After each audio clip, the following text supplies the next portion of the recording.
gosh. So, DK and Shay from TacoYaki Anime. Hey, man. Oh! How is everybody doing? Did y'all miss us last week? We're in summer! Summer anime! Yay! Man, this has been quite a season. I'm thoroughly enjoying this season. Yeah. I noticed you relocated. Yeah. Change it up, man. You gotta change it up. um, yeah, today we're going to be talking about this summer, our initial thoughts on the summer anime for 2020. We have 11 shows to talk about today. It's not bad. Yeah, ready for an initial thoughts. That's I think lower than our typical, but I feel like we might go just as long just because I think we have more to talk about on these because this has been a really hype season. Yeah.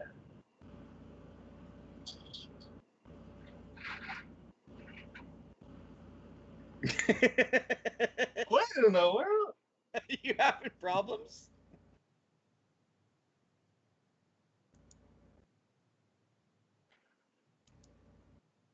Sounds like something grinding.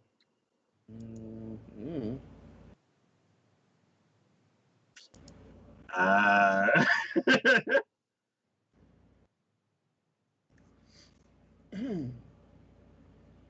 Just a minute. Sure.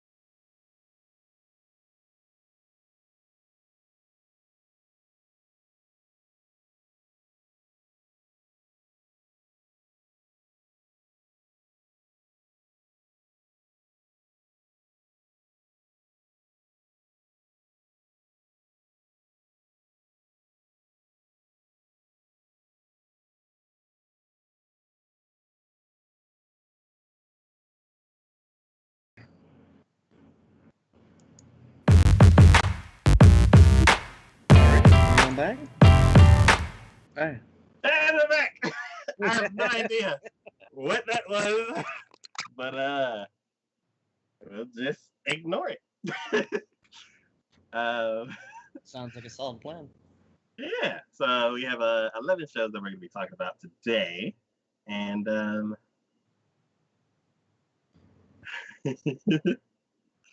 Yes. the first show is not on the list because I just want to say like 2 sentences about All it. So, this show is called Tokyo Hentai Exodus. Or Wait. You watched this one? it's so stupid. Um, All right. So, admittedly, well, I'll let you go for this because there's one I'll just briefly mention okay. as kind of almost in the same realm as this. I almost feel like. So, go ahead. What you got? So this show, um, it is basically superheroes with the power of boners. Um, so, uh, Power of boners. so basically, Oh shit. this alien race invades, Uh. taking everybody's passion away. And Mm. there's 2 kids who were childhood friends, of course, and the girl was telling him some, like, teaching him some stuff he didn't know about. He's all innocent. He's like, "What does that mean?" And um, one of the aliens showed up in the playground, and um, I think the guy didn't know what to do, but the girl kind of stepped in the way with the arms spread and was like, "No, you don't hurt us!" And they zapped all of her passion away. and she became like this mean, like like this mean girl that like doesn't not nice to any guys and all that kind of stuff. And what you um yeah.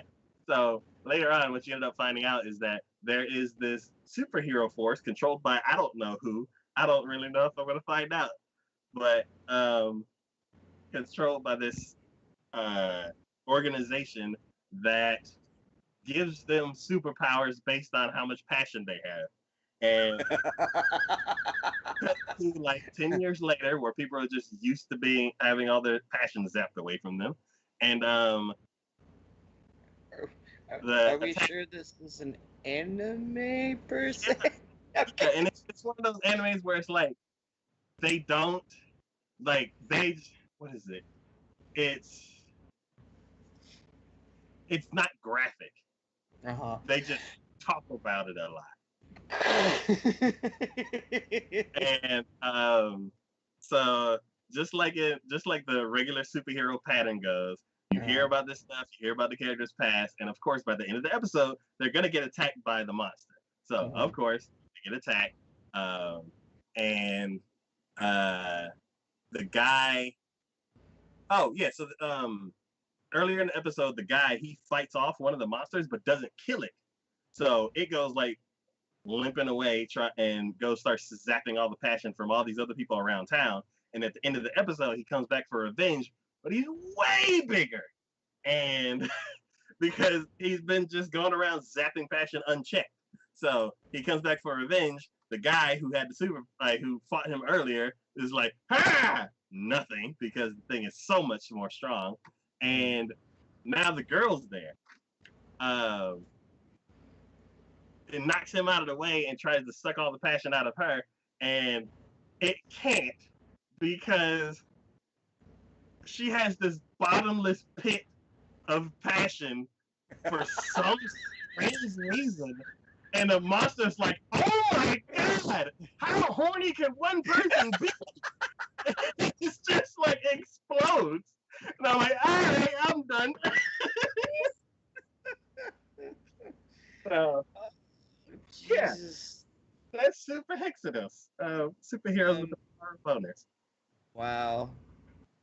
So I didn't mention it, but I did at least more or less because I was like, oh god, I didn't even really start watching it all the way. But I did happen to watch like a part of an episode of Peter Grill and the Philosopher.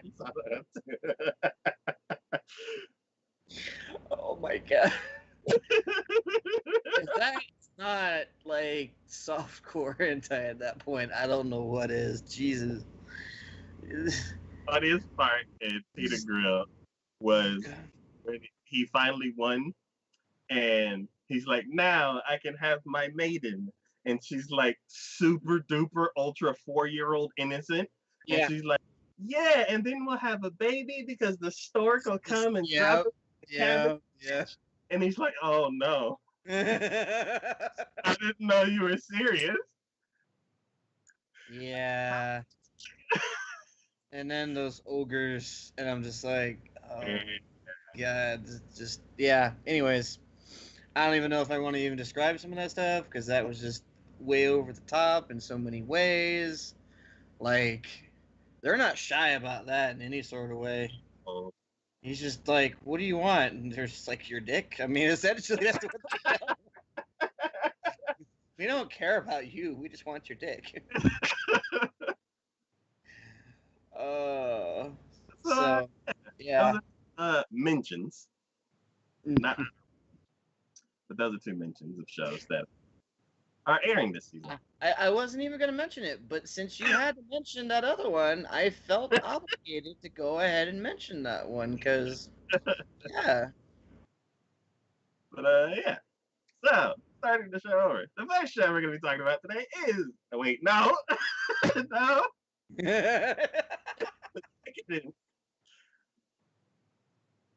Oh, yeah, yeah, yeah, yeah, yeah, yeah. You know, I knew there was one I was missing off of Funimation. I kept going to Crunchyroll. I'm like, man, I got all these shows on Crunchyroll that I'm watching. I'm like, is there really any on Funimation that I'm missing? I guess there was. Yes. Decadence is amazing. It has it's done by Mappa. It is like back in the days of like Eureka 7, but like just the passion and action part of it, not like the next part. It has like aspects of Steam Boy. It's like really, really, really cool. I have one problem with the first episode. And I don't know if this is like I've only seen the first episode. And I don't know if this is going to be a running like just how the show was made, but it is so well done that it could be a feature film. The main thing that I see that's taking this away from being a feature film is the budget. They don't let the scenes run their course. Like basically, you could take the first episode and make it into a movie, and they're like, we got to cut 60% out of this. Like we only can fit this into 30 minutes. So in between scenes, like as soon as the person stops talking, they cut to another scene. As soon as this point's over, they cut to another scene, and it's not a smooth transition. It is a very abrupt break in between each scene, and they're like, okay, and now this person's training this guy, and now you're introduced to her father, and now you're like, oh. So what you're saying is there seems to be like a break, or like there should be more to what it is that you're seeing, but because they put so much into it, their cuts are just all over the place. Yeah, like the scenes are so well done that you get pulled into every cut. So it's like at the very beginning, it's the main girl and her father, and you find out that she's stowed away in the back of his Jeep or his vehicle, and they're out excavating certain things. Like he's an archaeologist or something like that, or somebody who's doing a lot of research to help like the civilization. And he's like, "Hey, why are you here?" And she's like, "I stowed away. I really wanted to help. Can I help?" And he's like, "All right, just stay in the van." And I'm like, just stay in the van because it's dangerous for her to be out. I guess it's so dangerous that he's gonna die within the next 5 minutes, and of course he does because. hey, they could have done a Jurassic Park thing where the kids stowed away. They found them, and they're like, "Just stay in the vehicle. You'll be fine." And then the vehicle almost goes over a cliff. The dinosaur comes out and almost pushes it off the side. So yeah, they could have gone a different route with it. I mean, Yeah. So the thing is that with those with that whole scene, you're like, oh, okay. So there's some history, and you're like, okay, she's the like little character who wants to do so much more than she's allowed to do.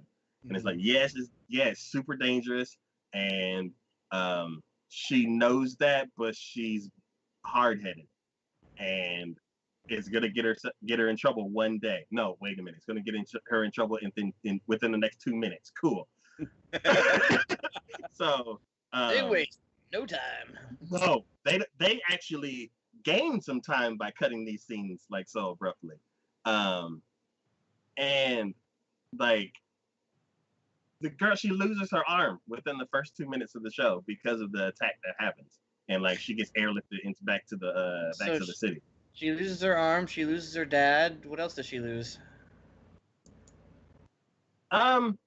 They keep like trying to knock that passion. No, not that. I don't want to use that again. They keep that enthusiasm. They keep not trying to knock down her enthusiasm and like hard-headedness, but she just won't give up. So Can't word the same way again now. I know. So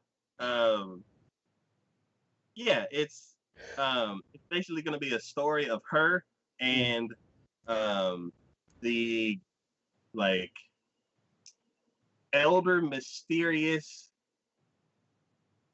like leader of the window, kind of like window washers. Like that, basically their job is to protect the armor out on the outside of the mobile city.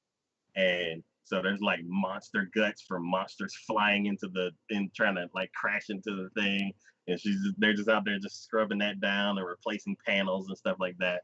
And it also reminds me of Planet ES. Did you ever watch that one? Like Space Garbage Men?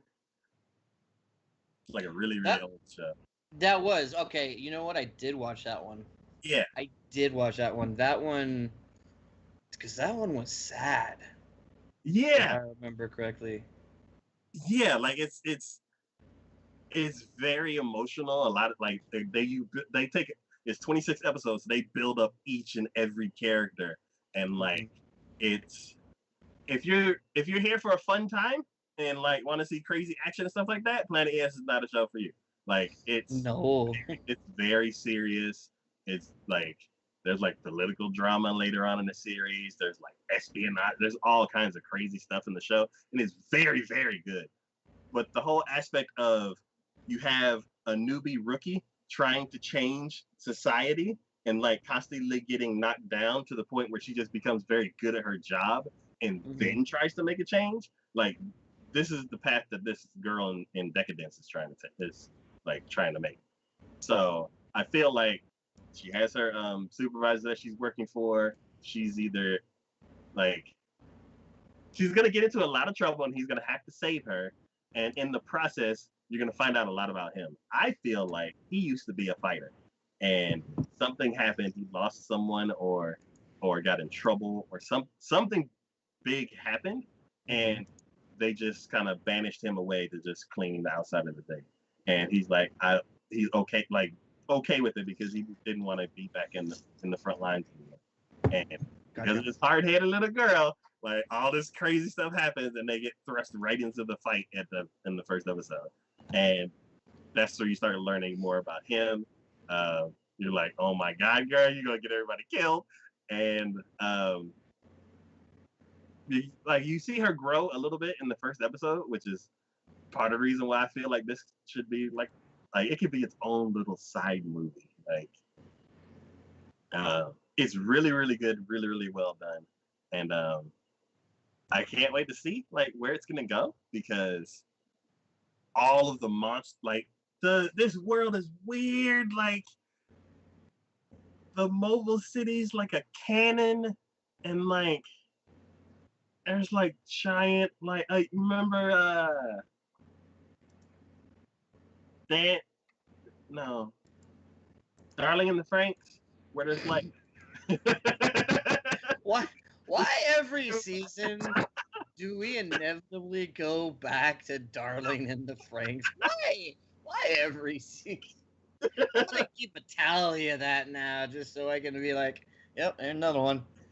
This many episodes since he's mentioned Darling in the Franks. So, so there's you remember Darling in the Franks? You watched way more of Darling in the Franks than I did, and it was a thing. I really tried on that one. I think I got about halfway through before I'm like, I can't do this anymore. I really can't do this anymore. I just can't. I can't. Yeah. So there's there's like different classes of monster, and this show has the same thing where it's like, you meet one of the like super giant sized monsters and like the whole city fights it. Like the city like transforms for like 3 or 4 minutes into this big cannon thing, and it just like freaking headbutts the monster and it disintegrates. And I'm like, what the hell just happened? Man, that'd be hell to be the one who had like the house that's on the tip of the cannon or something like that. It's yeah. And it's like, I don't understand. Like, it was probably like realistic, where if this show was done by Gynax, like the city would have been like grabbed it and be like, ah! and it was like exploded like 50 million pieces. But like realistically, if you had something that big, it would only need to move like 10, 20 feet or something like that. Just kind of like with all the momentum that it has, like physics would have just destroyed it. So I don't really know how I feel about. I don't know.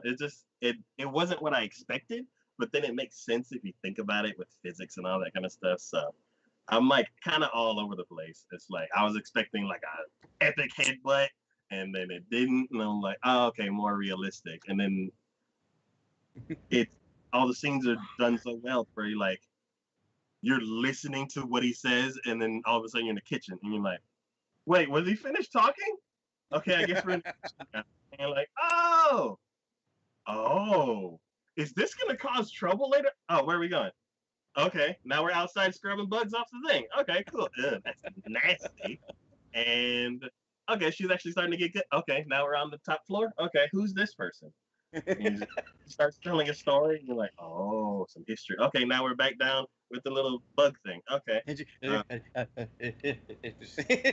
I'm like, I just can't. It doesn't. The first episode threw me off because like every single scene pulled me in, and then they threw me to another scene. And I'm like, all right, guys, y'all need to slow down. But gotta go fast. Yeah. So this show is very, very good, and I highly recommend checking it out. The next show we're talking about is TacoYaki. Is one on Funimation too, or is this one? Oh no. Oh wait, I thought it this is. One. I think this was one on Crunchyroll. I remember seeing this, but I never wanted to watch it. Okay. So this reminds me of Blue Gender, and I keep bringing up this show, and I haven't seen Blue Gender in like 20 years. So I need to go back and watch it to make sure that this comparison is. I mean, looking at it personally, it almost reminded me more of like Fist of the North Star with the animation of it. Yeah. So the character styles, yes, I can see that. Like the overall theme of this show, basically, a virus has spread across the world, kind of like how it is now. Except this virus turns people into monsters. Most of the population is gone, and the last few people are kind of holed up in these little colonies, little groups of people, and they're just trying to stay alive. You have people going out, and I think there are some scavengers. That may be another show, but I know there's people who are going out and doing research and finding survivors and different things like that. That alone could be a cool show.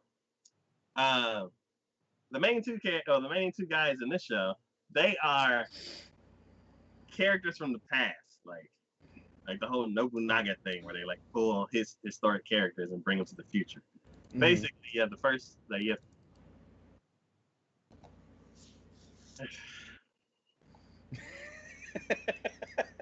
There's a lot going on here, apparently. Oh my god. I need a new battery. What happened? Battery backups dying. Okay. So I can't.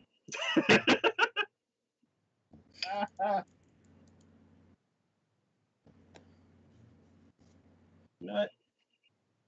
Hydration time.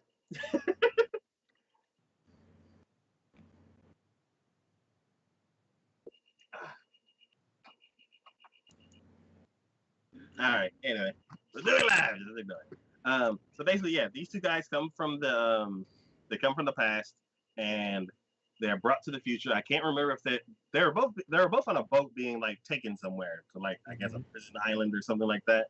And basically now I think a storm hit, and they both got sent to the future. So it's gonna be, and that alone will be an interesting story. So they took these two interesting stories and mixed them together, and hopefully they can hopefully they can execute it well. And hopefully they make a wonderful story, baby, and everything will be well within the world. Yes. So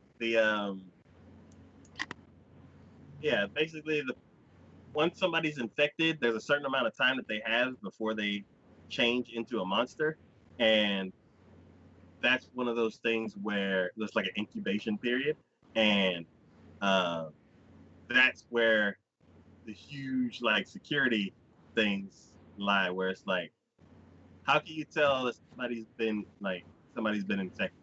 I think they said like there's a certain amount of time before they start showing symptoms, and that's the most dangerous part, because you can find somebody and be like, hey, come with us. It's like, oh my God, you saved me from this monster.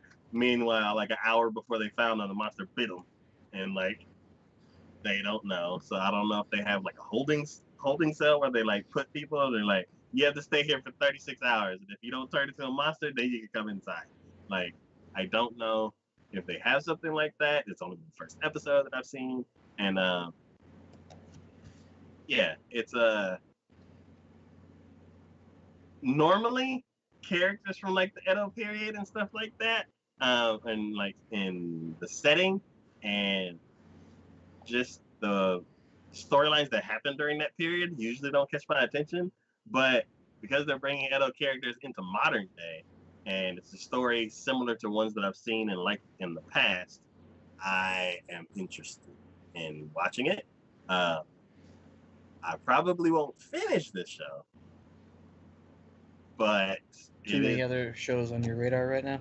Yeah, there's yeah, like this is like barely in my like list of genres that I like, and a lot of other stuff is just knocked it out of the park. So, so this one falls onto the backlog. But yeah, it looks interesting. I can kind of guess the stuff that's gonna go wrong in it. Like, they're gonna pick up somebody, they're not gonna be able to tell that he's gotten bitten, and then he's gonna like just wreak havoc inside their base. They're gonna move. Then you're gonna get stronger and stronger monsters. Then you're gonna find out who's behind it, if it's like some kind of plot, or you're gonna start working towards something to where coming up with a cure, and you have to go to this one place and get the magic flower or whatever, make a thing and start curing people. And like, I see it being like that typical type of story. But yeah, it's pretty good. The next show we're talking about is Kanojo Kurishimasu, or Rent a Girlfriend Kanojo. I believe this one was also on Funimation. Maybe not, I don't remember. But no, I know this one was on. I'm pretty sure this one was on. Oh yeah. Okay, cool. This show is interesting. If you say so. No. I will I looked at this one, and I looked at it, and then I looked at it some more, and I just went, I no. I don't see any way, shape, or form. It doesn't surprise me that you're watching it, because it's kind of cute girls doing cute things in a way. So I can totally get that. But I don't know. I don't know. I guess in certain senses, it's like I have to have that feeling of like wanting to dive myself into that drama involved in that, because I know with a title like Rent a Girlfriend, there's gonna be drama involved. Yes. Like some massive drama. Somebody rents somebody decides they actually love somebody, but then someone else loves somebody else, and then you get the love triangle shtick going on, and I just totally see there being so many pitfalls and everything in there. I'm like, I don't want to deal with that headache right now. So this show is more of a romance, and every now and then I like checking out a romance. So far, I've only seen the first episode, so I've only met the one girl in the red shirt, and Okay. she is good at her job. Oh my god! So basically, you have the main guy who is bland protagonist, and he had a girlfriend for a day, and then she broke up with him because I guess he's bland, and Pretty shitty. probably a bunch of other stuff happened. You're bland. I don't like you. Wow. Talk about Yeah. harsh.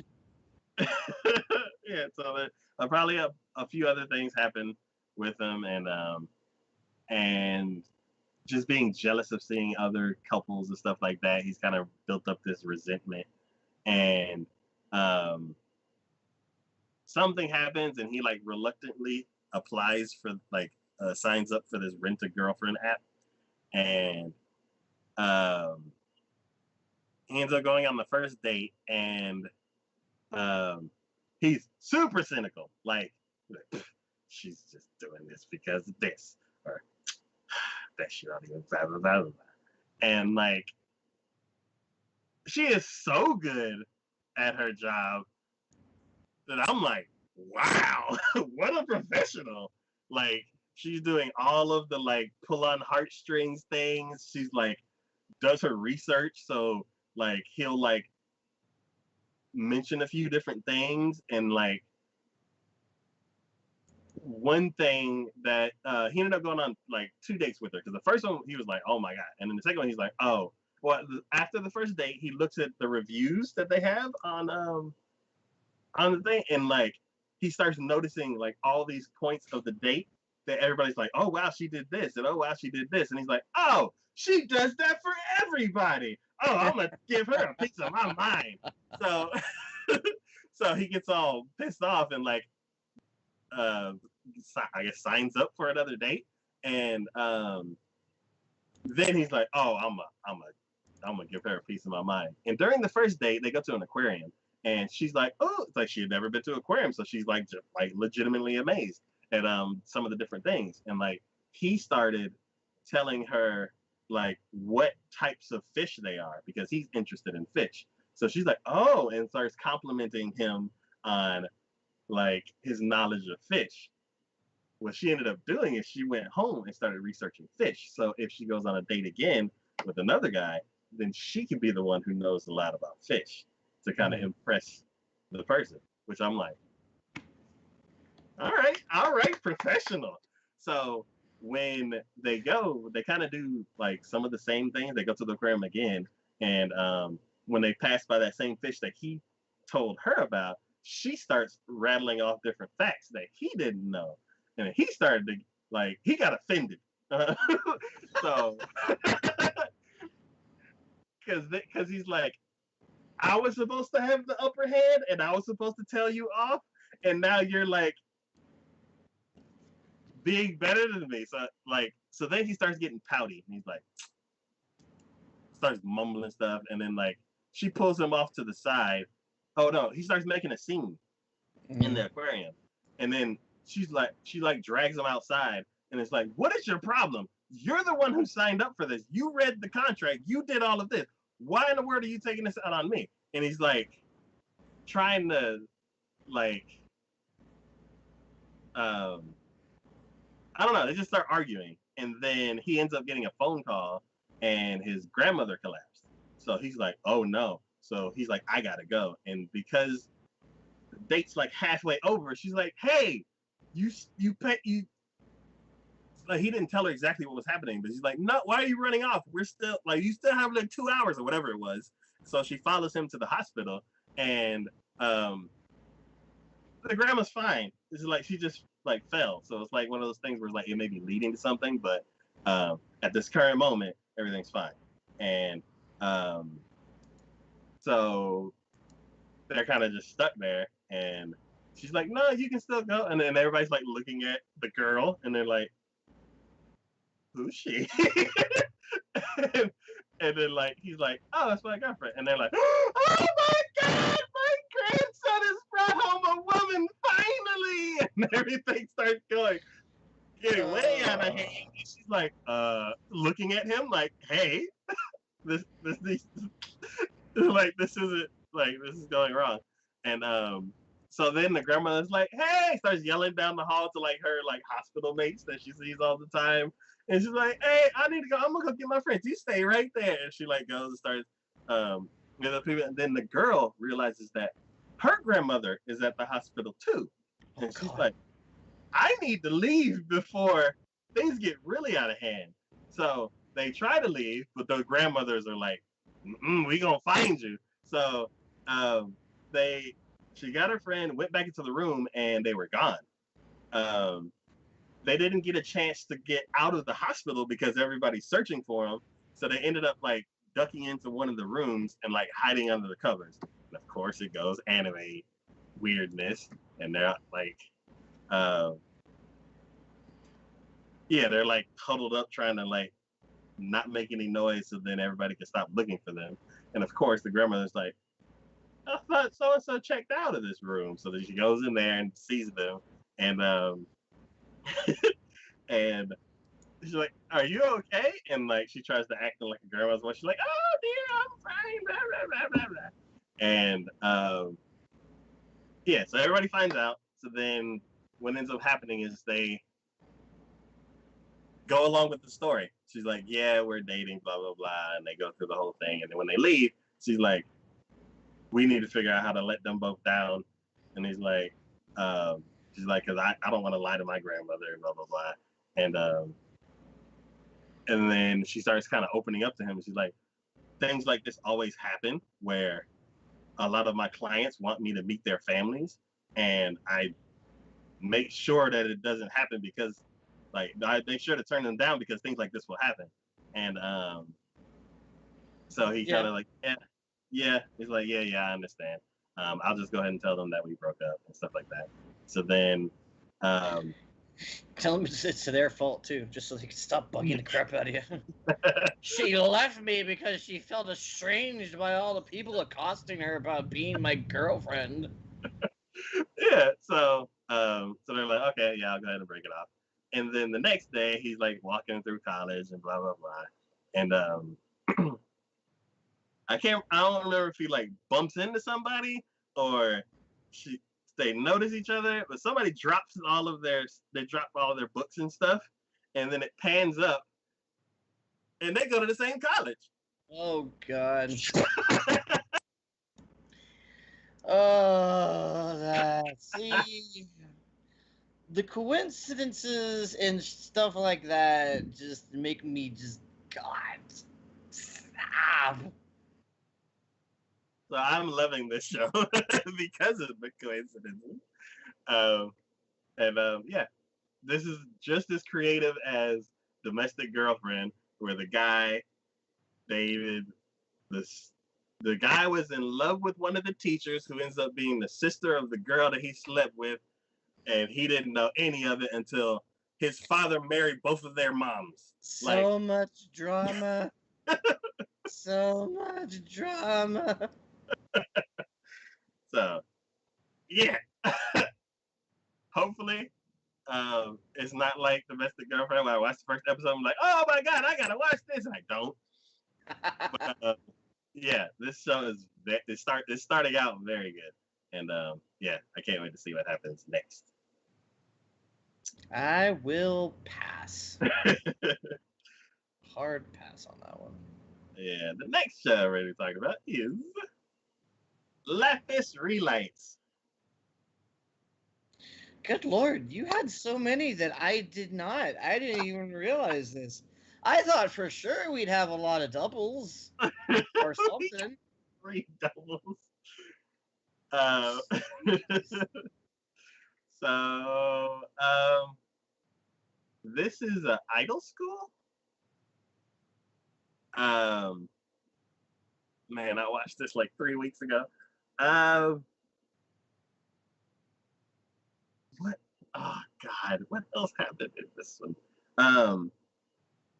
So I don't want to mix it up with another show. I want to make sure that this show is the same one. Because there's an idol show with a bunch of guys, and look it up real quick. yeah, There you'll find it. Alright. So the last time we talked about this, I don't think there was a synopsis. No, So I don't think there yeah, was. yeah. So I'll go ahead and do the synopsis for this one. So Lapis relays. Tiana is setting out on her new life, whether her old sister wait wants her to or not.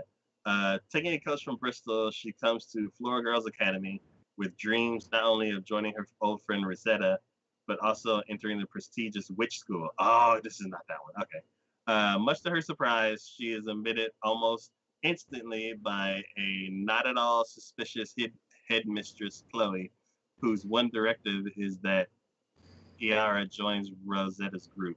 That's fine by Tiara, and she's thrilled to meet uh, fellow group fellow group mates Lynette, Ashley, and Lavi. But there's more going on than meets the eye. Tiara learns the alarming truth about her admittance. All four members of her group are failing, and if they don't pass the semester, all of them get expelled as a group, including their newest member.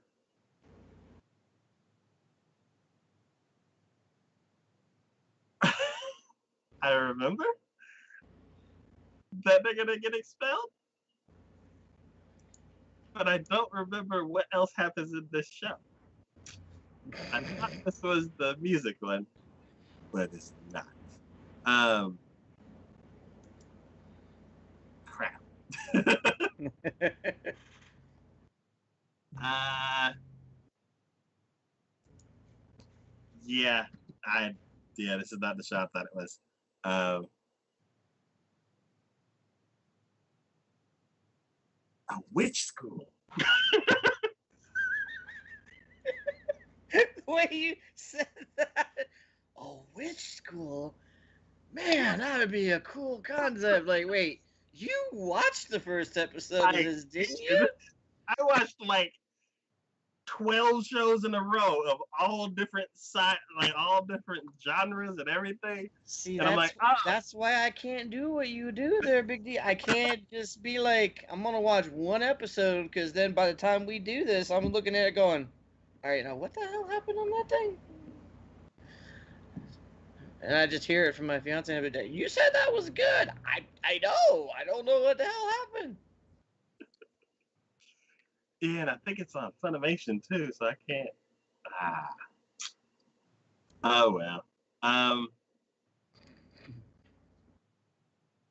yeah, it's one of those like if this is God, I don't even know what makes it special.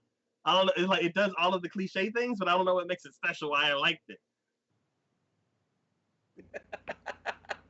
Like don't like even the synopsis said it's like, oh, how about you join this group? She's like, oh, okay, cool. And then like, okay, what about this and that? And like, okay, well, we have to take this test. And she's like, okay, cool. Oh, I'm not really good with tests, so I may fail. And she's like, no, you can't fail. If you fail, all of us flunk out of the school. She's like, I just got here. That would probably be my response too. It'd be like, wait. I just got here. There is no need for that pressure on me right now. Yeah, so I'm like, oh, this is cool. I wonder what's gonna happen to get her through the thing, whatever they're doing. I can't remember. So, um, yeah, So what you're saying is they failed, and that was the end of the series. All right, cool. Good to know. so one thing that confuses me is because, One thing. well, because like outside of the show, if this isn't the show that had like the music battles and all the like, you know what? I'm gonna watch the trailer real quick. Maybe that'll like maybe that'll jog my memory or something like remind me a that. little bit. Yeah. And she does like a little, yeah, okay. And then she sings for some reason because I get it's kind of it's like an idol show mixed with a magic show. Um, Magical girl. yeah, it's like magical idols, which yeah. Ah, this tells me nothing. There's not Uh, history of the. Man, do they fight? Like, do they fight? You sounded so sure of yourself when we first started. Now I swore it was a different show. Yeah. That didn't help at all. Okay, I don't remember what happened in the show. I know that there's some high stakes. You got a new girl in a new school, and like she has a childhood friend who she comes across. Like it's like stereotype, stereotype, stereotype. We mix magic with idols and singing and sports, and now it's a new show. I don't know. So, would you recommend this to somebody?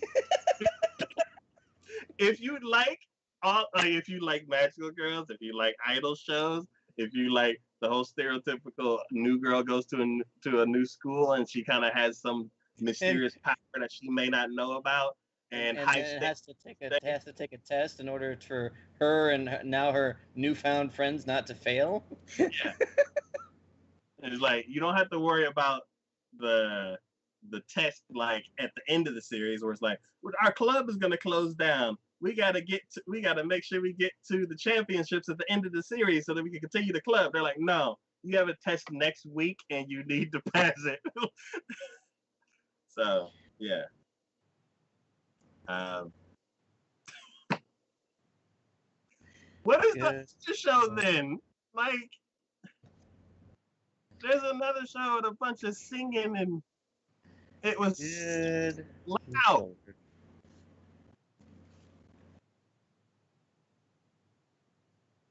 I don't think it's this guy one.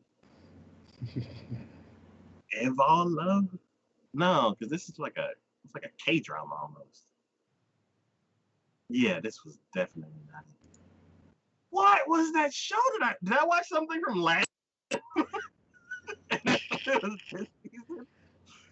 I guess so. Oh well. Yeah. Moving on.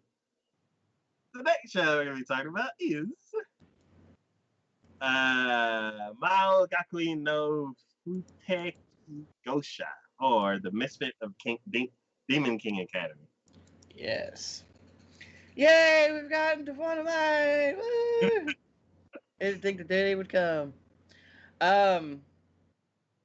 So this has been interesting to me in multiple ways. I kind of knew where we were going with this from the very get-go. Just because, so as it says, despite their appetite for destruction, even I can't read it all the way. Come on. Come on. Even Demon Kings tire of all the blood and chaos sometimes. When Unoth reincarnates in the hopes of a more peaceful life, he ends up going to a school with his descendants in his old castle 2,000 years later. But with magic on its last legs in this era, no one is able to assess Anoth's true power. So this was interesting. From the very get-go, he makes enemies with what they call a royal. Uh-huh. So this is one of those animes where they care about the true bloods versus the half bloods. So, because their whole goal is to reincarnate the Demon King, because 2,000 years ago he perished. Now, Anoth is the reincarnation of the Demon King. We figure this out really freaking fast. Yeah. Are they trying to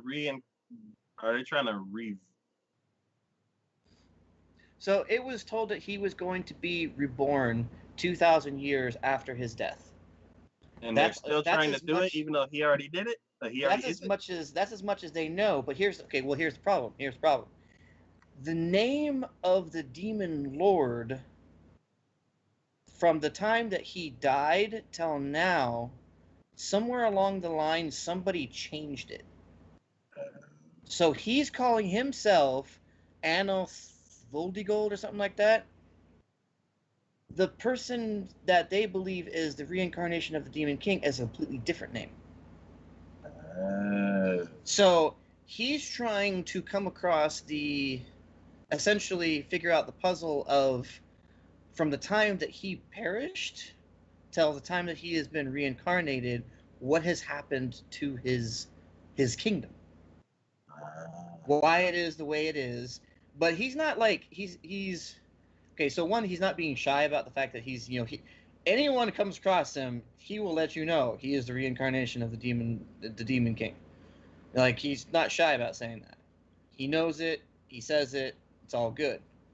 Um, but like he's not really pushing to become king. He's kind of liking his life the way it is right now, but he does see the problems that the demons are going to be having, so he wants to at least help in that regards. And then most of the time, the only reason why he announces the fact that he is the reincarnation of Demon King is because he just gets annoyed by some people who think that they can have the upper hand against him, and they don't. Yeah. Um, Not even close. Not even close. Well, and it's funny too because at one point, so at one point in the very early on, so all of these demons in his school are candidates to become the next demon king. They're all candidates. Um, in order to figure out how much of a candidate they are, they have to be. They go through a set of like tests and trials and stuff like that. And one of it was a sort of like you get into this little your own pocket dimension little thing, and you're asked a series of questions, and depending upon how closely you would answer them, depending upon how closely it was to the Demon King, is depending upon kind of your ranking in that regards. Well, he got labeled as a misfit, not as one of the higher rankings, only because he said the name for them of the true Demon King wrong. Um, but this has led to some hilarious hijinks and stuff like that because at one point there was a competition to basically test the leadership aptitude, and you have to be able to cast this spell that all of your team will kind of get a buff based upon your magical power, and it kind of that shows how powerful you are as a leader to be able to do this and then command them at the same time, yada yada yada. Well, he volunteers to be one of the team captains, and the teacher looks at him and goes, "You can't. You're a misfit. You can't be one of the leaders." And he looks at her and goes, because she had cast the spell and it was still kind of floating in the air as a thing. He goes, "If I can cast that, will you let me become one of the team leaders?" And she looks and goes, "If you can cast it, absolutely." So he goes over there, up to the front, looks at it, and goes, "Did one of the royals do this spell?" And she's like, "Yeah." He's like, "Well, they did it wrong." Like, what? What are you talking about? They did it wrong. So he goes over and makes a few little corrections, swirling his finger around one, and like writing appears in a certain area along the circle of the spell or whatever. And all of a sudden, it glows bright gold. And she looks at it and goes, "You just increased the aptitude of that spell by 50%. All right, you're a team captain. Here you go." And then, so his first friend that he meets is the white-haired girl. The blonde is her sister, who has some issues with her that you find out later on. So they're kind of at odds with each other. And another one of the funny scenes with that so far has been that whole thing where they had to basically, when he became a team captain, his team consisted of him and the white-haired girl. That was it. That was all he trusted.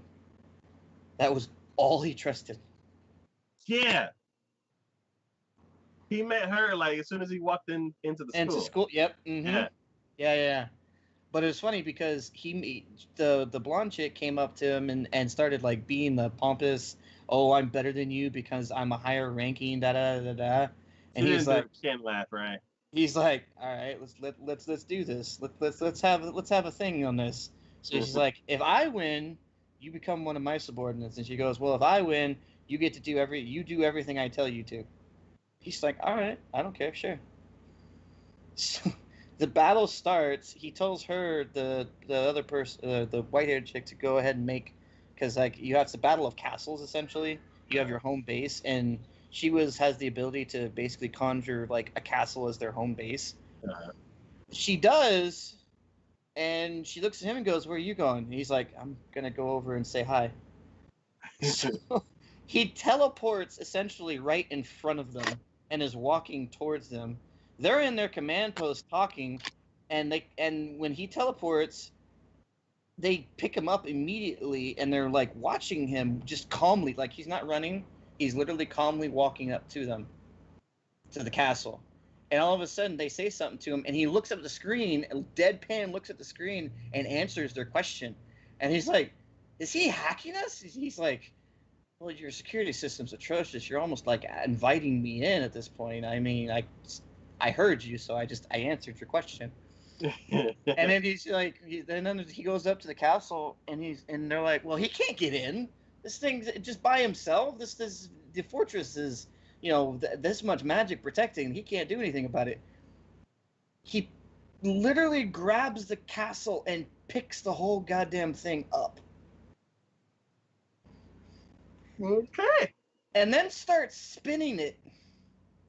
So he's like, "Well, you better hold on," and just and you see them just going, "Ah!" And then he stops, and everyone tilts, and he's like, "All right, you seem to have a pretty good construction."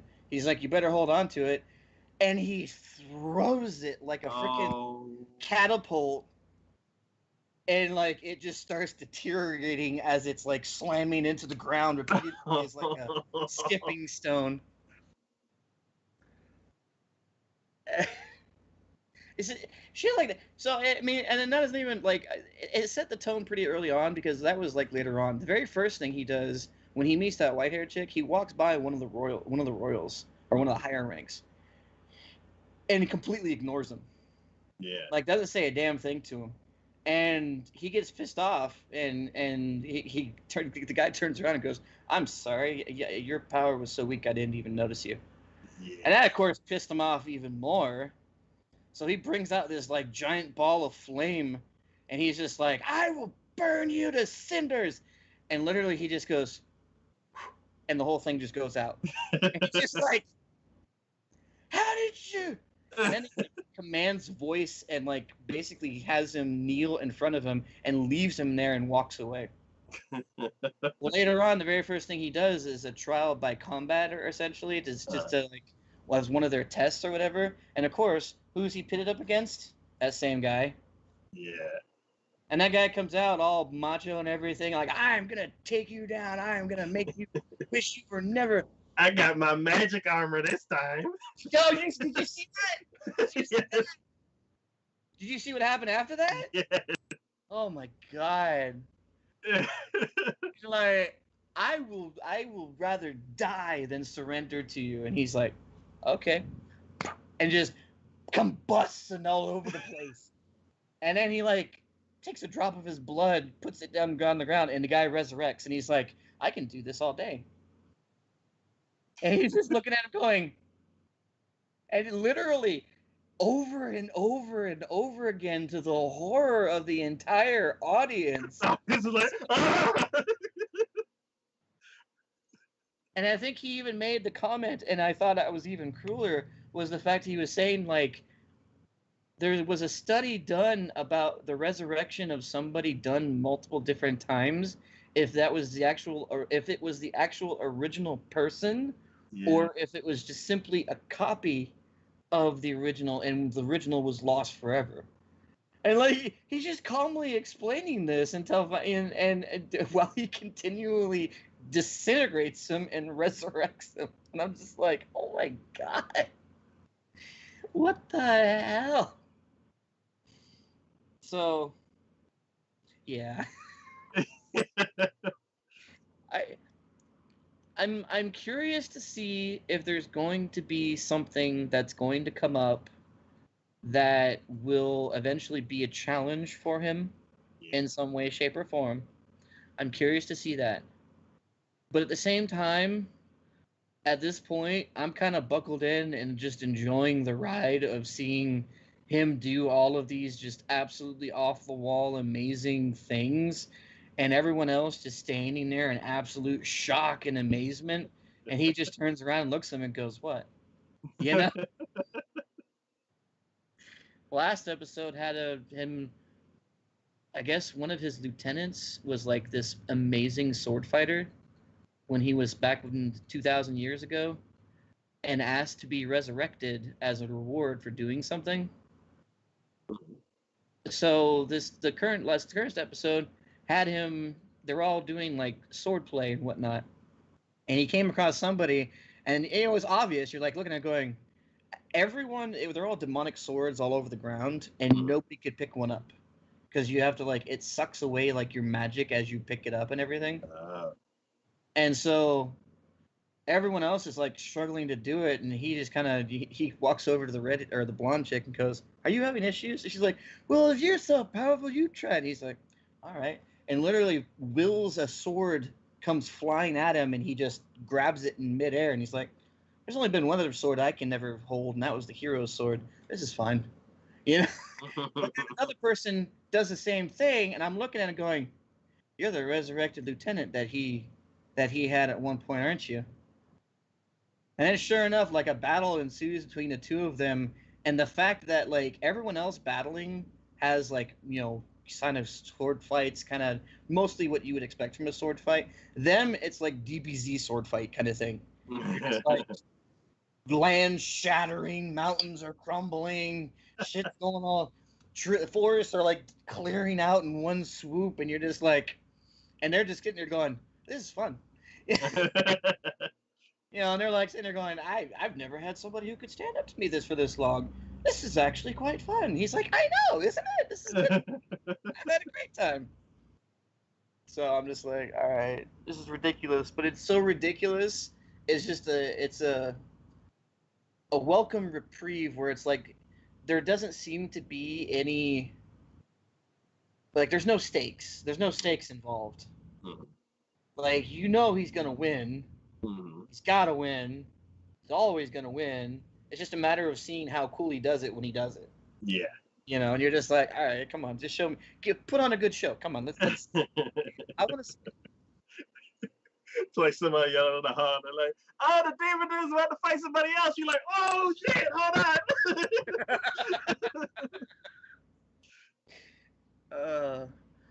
on." He walks up to a freaking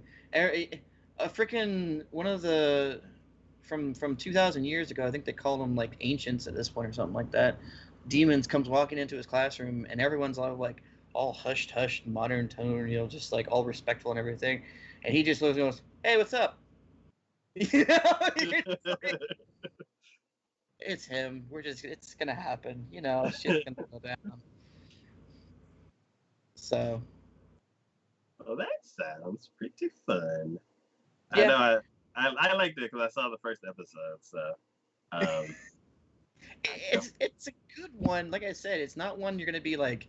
There's no stakes involved. There's no like, I wonder what's gonna happen next. You're like, all right, what fun little antics are we gonna get involved in at this point? So. All right. The next show we're gonna be talking about is Monster Musume no Osha-san, or Monster Girl Doctor. Yes. This one kind of goes about where I wanted to go when I first saw it.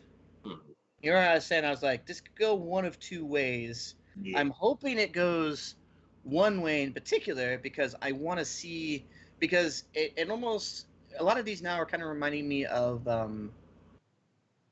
that one Monster Girls show that was in like a high school or something like that.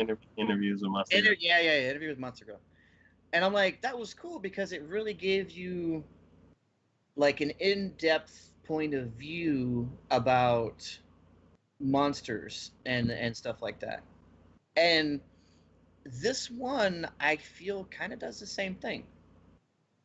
Mm-hmm. It's not as like course, they kind of have to do their silly things every now and then, but at the same time, I still think it's kind of cool because, so say for instance, the first episode. Did you watch first episode? Yes. Okay. Yeah, you remember us. So you kind of see where I'm already leading on with to this and everything. It's like the first episode had the centaur girl, Mm-hmm. and she had a problem, and he as a doctor gave her a physical, but in the same sense he gave her a physical as a normal human would give, like checking her out, making sure everything was fine. But it's like she's not human though. She's part human, but she's Mm-hmm. not full human. And it wasn't until he actually came up with the idea in his head of watching her in her fights and everything, realizing how she does what she does, and then realizing it's because of the fact that she didn't have horseshoes on, and it Yeah. was it was the soft padding of her feet that was causing I was problems. like, it disappeared for a second. Can you lay down? uh, But yeah, it was he realized it was the soft padding of her feet that was causing her not to be able to put her full weight into the charge and she wasn't even realizing it herself. yeah. It was just kind of like a knee-jerk reaction that was not even something that she was even realizing herself. And I'm Yeah. like, that's cool. I like that. Yeah. That's like thinking about it. You're like, you don't. Whenever you think about the lore of centaurs and stuff like that, they're mighty warriors. They've always been like very much um, strong, stout, very traditional and stuff like that. But you're like, at the end of the day, though, you got to think about it. They are horses in a sense, so it's like, yeah, you would kind of have to treat it and do very similar things, especially if they were riding on like street level or cobblestone or dirt or stuff like that, because that would then cause that to be an issue. Yeah. I actually really liked that aspect of it because the doctor like took more care and like spent more time because it's he wasn't satisfied with the results that he had. Mm-hmm. Like there's this one show that Ray Ray had watched on Netflix, and it kind of reminded me of like this episode because like there was this like miracle girl who like could could solve any problem with a horse, and um like every time somebody came to her with a problem, she's like, I need some time, and like she would go through like different things and like watch exactly how the horse behaves compared to what she knows. And if she notices something slight, then she'll pick up on it. And I liked how he went to the battle and he noticed that all of the other fighters like had a stronger lunge than she did, even though he knew that she was stronger than them and she Mm-hmm. wasn't doing the same thing. So he's like, got it. Mm-hmm. And that carries out through a lot of them as well. Um, I know one of the next ones that comes up is mermaids that he has to deal with, and you're thinking of the preview now, aren't you? Of the season? Yeah. Well, but see, there again, that's very. It was a because okay, so the problem that he came across with her is that um so mermaids typically do most of their, they're underwater most times, but there are Usually. certain they have to come above water for actual people, humans, if they want to interact with them and do things with them as well. And a lot of them are like traders and stuff like that. So there's a period of time that they have to be above water. Um, this young girl who was a mermaid who was trying to earn money for her family because her father died, um, was spending the bulk amount of her time above water, and she was singing for people. So when he was going out to get supplies, he came across her and paid her for singing, and halfway through the song, she started coughing really badly. And so he gave her an exam and realized that because of the amount of time that she was spending above water, um, her gills, one, her gills were drying out, which was causing a problem. And two, her gills, instead of like, because apparently, and I didn't even really think about this, and I guess it's more of the monster thing, You know, it's an automatic reaction. When they're underwater, their gills open and allow them to breathe through that way. When they're above water, the gills close and now they breathe like a normal human would. And at one point that had been her problem, was is because she had spent so much time above water, her gills, even when she was above water, were remaining open. And that was causing some severe problems. And I think at one point it even made it to where, like, when she tried to go underwater, the gills weren't working properly because it just was constantly open, just like she was above water. So it was acting like it was above water, essentially. So it wasn't allowing her to breathe underwater. So, again, it was the course during the course of his examination, and then at one point, um, because they were on a, he had asked the mermaid they had been with, who had been, apparently that's one of the things that they do is transportation, and he had asked one of the mermaids, hey, can you go to a secluded point so I can, while we're still on the water, so I can give her an examination. And he took her to a place that the water is very turbulent, though a lot of people don't go around it because, like, there's like a, it's pretty deep, there's like a waterfall nearby or stuff like that. And there was a kid that ended up falling in, like across the way. She goes and rescues him, but the problem was is that, again, her lungs or her gills were not allowing her to breathe like she normally would. So when she came up, she had been using her lungs, her actual human lungs, more than her gills. So he starts administering CPR to the kid who had fallen in the water, gets him back up, and then realizes she had slid back into the water and was not coming back up. And then his thought was, he immediately knew why, because he had just done the examination and knew what was happening, so he dove in back after her. And I'm like, that's some, all right, yeah. And it's kind of been going along and kind of the same lines of that. So I'm liking the way the direction that this is going. It could go, it could have gone some pretty lewd ways, as some of the other ones have, and there are certain things, like, as you've seen the first episode, the very beginning, when he was doing the examination of the, was it the centaur girl or whatever, and then realized that she was pregnant. Yeah.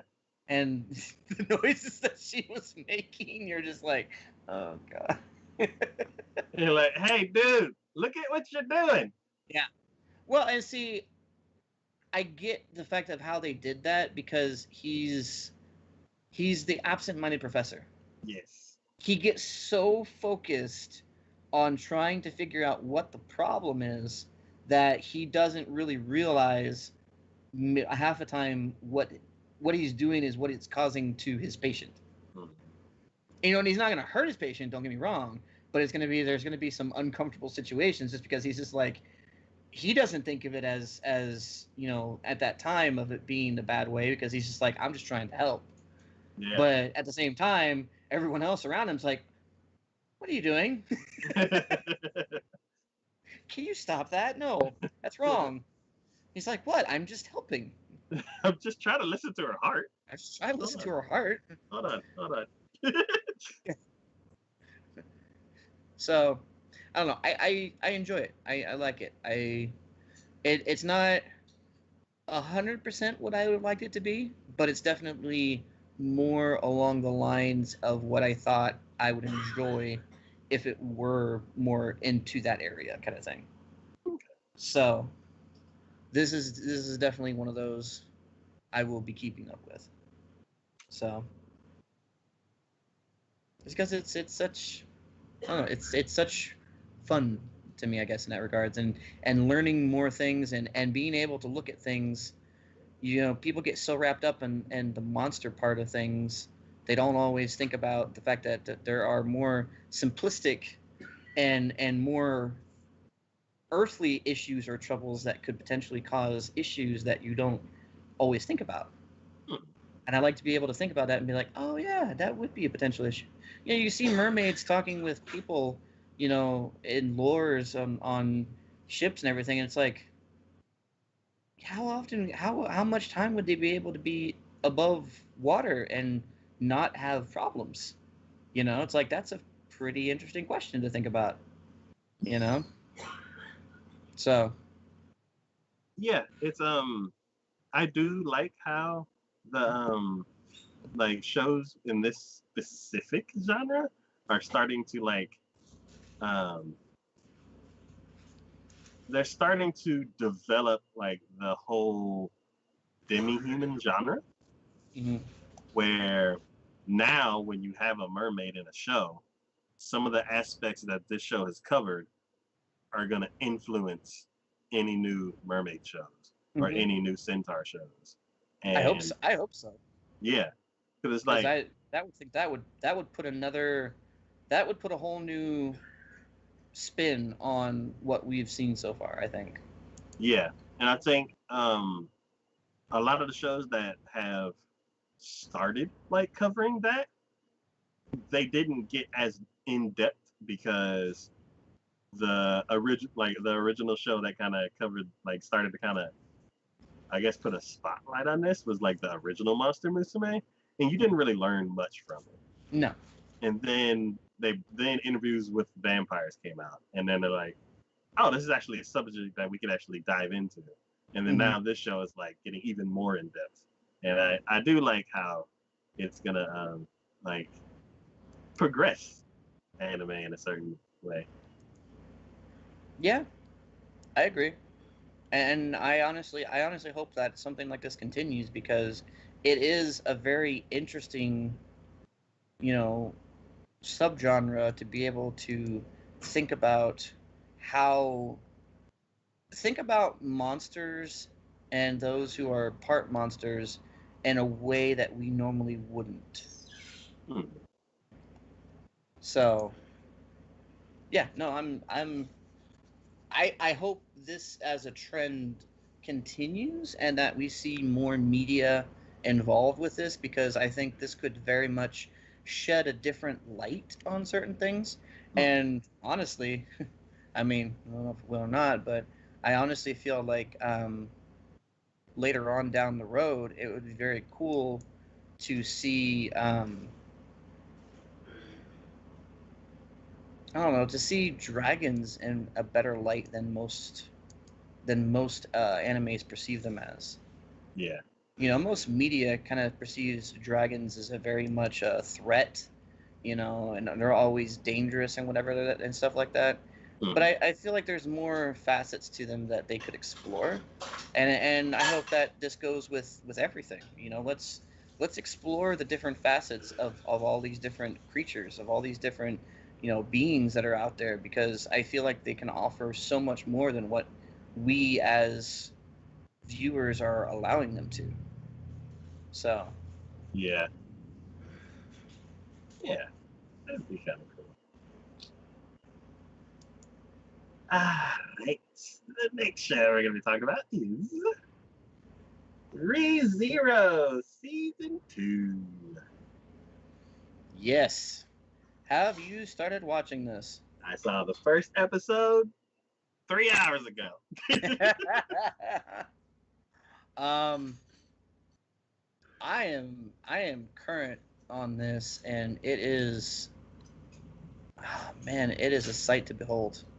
I It is something else. I am teetering on skimming through the last season because they do some flashbacks and like uh the little redhead girl. I was like, who are you again? I remember you helped save somebody and you were stealing because of your family. I'm like, and then she was gone. And I'm like, Mm-hmm. okay. So I don't know. I'm thoroughly enjoying um, how this is going. And honestly, you don't even necessarily kind of have to skim through as far as that goes, because it looks like what they do is they actually they did a director's cut of it, where Okay. it kind of it seems like the original one added filler into it only because there was um, there was so much more involved, I guess. Uh-huh. Because when I did because the original one was like 20 some odd episodes, I think, Yeah. and then this one's like the director's cut's like 13. Okay. Crunchyroll has it, so just so you're aware, Crunchyroll does have it. It is the director's cut though, and I saw that, and I watched like the last 2 or 3 episodes of that just so I can kind of refresh myself on what Yeah. happened and what was going on, and it played a little differently on that last part of what they did, which I was okay with, but I still, yeah, right now I am as much as I am thoroughly enjoying, because we now have the relationship between um, the guy and the silver-haired half elf um, is a hell of a lot better than it was. We've now been introduced to two of the other sins from the witches, Uh, and we now have been introduced to the fact that there's more than one witch okay. in the series. So I'm very So, much like, all right, yeah, let's kind of see where this is gonna go. okay. Cool, cool, cool. Because he meets up with one of the witches, her spirit, Hmm. and it was that was honestly hilarious because he's so focused on his half elf silver haired girl, and she gets knocked out at one point, and he gets transported, and then gets transported again to and then meets the witch. That he doesn't even. She's trying to say, "You can ask me anything, and I'll give you answers," and he's just like, "I don't care about that right now. I gotta go find where she's at and make sure she's okay." And she, which is just so flabbergasted. She's like, I know everything. You just have to ask me the questions. I will tell you. And he's like, I could care less. I'm gonna go about my own business. It's sitting there so flabbergasted. It's hilarious. I love it so much. Um, Okay. I can't wait to get that. oh, it's so funny. It is so funny. I'm curious. Well, I know for a fact the witch that he gets his powers from, the power to return from death. I'm not telling you anything that you don't know because that's from the original series. The witch he meets is the one that gave him that power. But then there's something else going on, which I was very curious about too in the first season, because in the first season they defeat Sloth. But here's the thing: when they defeated Sloth, like he had to go back and kill that. He had to go back and kill that motherfucker so many times because every time he thought he killed, like he killed the main body of Sloth, but then somebody else came along who acted like and did the exact same things and had the same powers as Sloth. So it was almost like when you kill the body of Sloth, the power of Sloth and the personality of Sloth then gets transferred to a new host, is what it seemed like. And something about that was brought up. I'm not going to get too many details involved with that, but something about that was brought up, and the witch mentioned something about him having gotten something. So I'm like, and then they introduced the two new sins, and I'm like, so what happens with these? Is this the same way?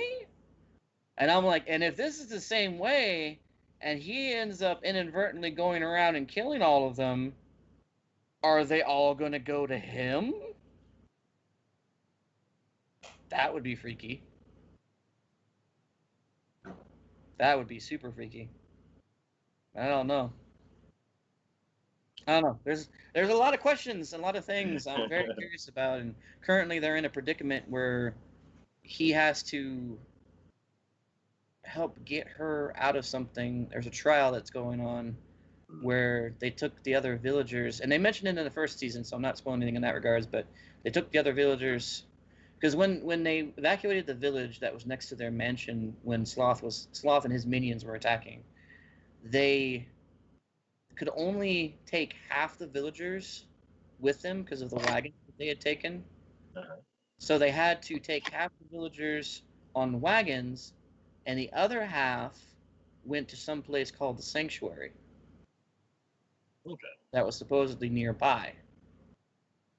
Well, first off, when they came back, they're like, "Do you know where the sanctuary is?" And main guy's looking at her, going, "No, I thought you knew where the sanctuary was." And they're like, "Oh, well, this is a problem. Now we got to go find out where the hell this sanctuary place is to begin with." And then the mystery of the sanctuary is that's even worse as far as that goes. Oh, So no. yeah, this is definitely so. I see if their intention was to like have plot points be spread out and tie up certain loose ends from one section to going into another, where they ended the first season was perfect. They couldn't have ended it any other place, honestly. Because within the first 3 episodes of the new season now, we've already gotten so many more plot points that have come up that it's like, oh geez, I didn't even think about that. Oh my god, I didn't even expect that. Oh geez, where the hell are we gonna do with this now? You know what I mean? Mhm. So it's all over the place now. Well, I'm gonna be scrubbing through that director's cut, and yeah, I can't wait to get back to this world. Oh yeah. And oh god. And so yeah, because you saw the first episode, right? Yeah, You know that guy has been through so goddamn much, so goddamn much. yeah. And then from that very first episode, when Ren was unconscious and everything, and people were forgetting about her, and the fact that he pulled that broken sword and actually killed himself, I'm like, I'm like, God, man, I know you've been through a lot, but you that takes something. That takes something to do, and it takes something from you when you do something like that. Even if you know you're gonna come back, that's a hard pill to swallow. Yeah. You know? I saw him doing it, and I'm like, oh, you're not going. Come on, you've already been through it, and then all of a sudden it goes back, and now he's back in the wagon. I'm like, you did. Damn, man. Holy crap. So, yeah, it.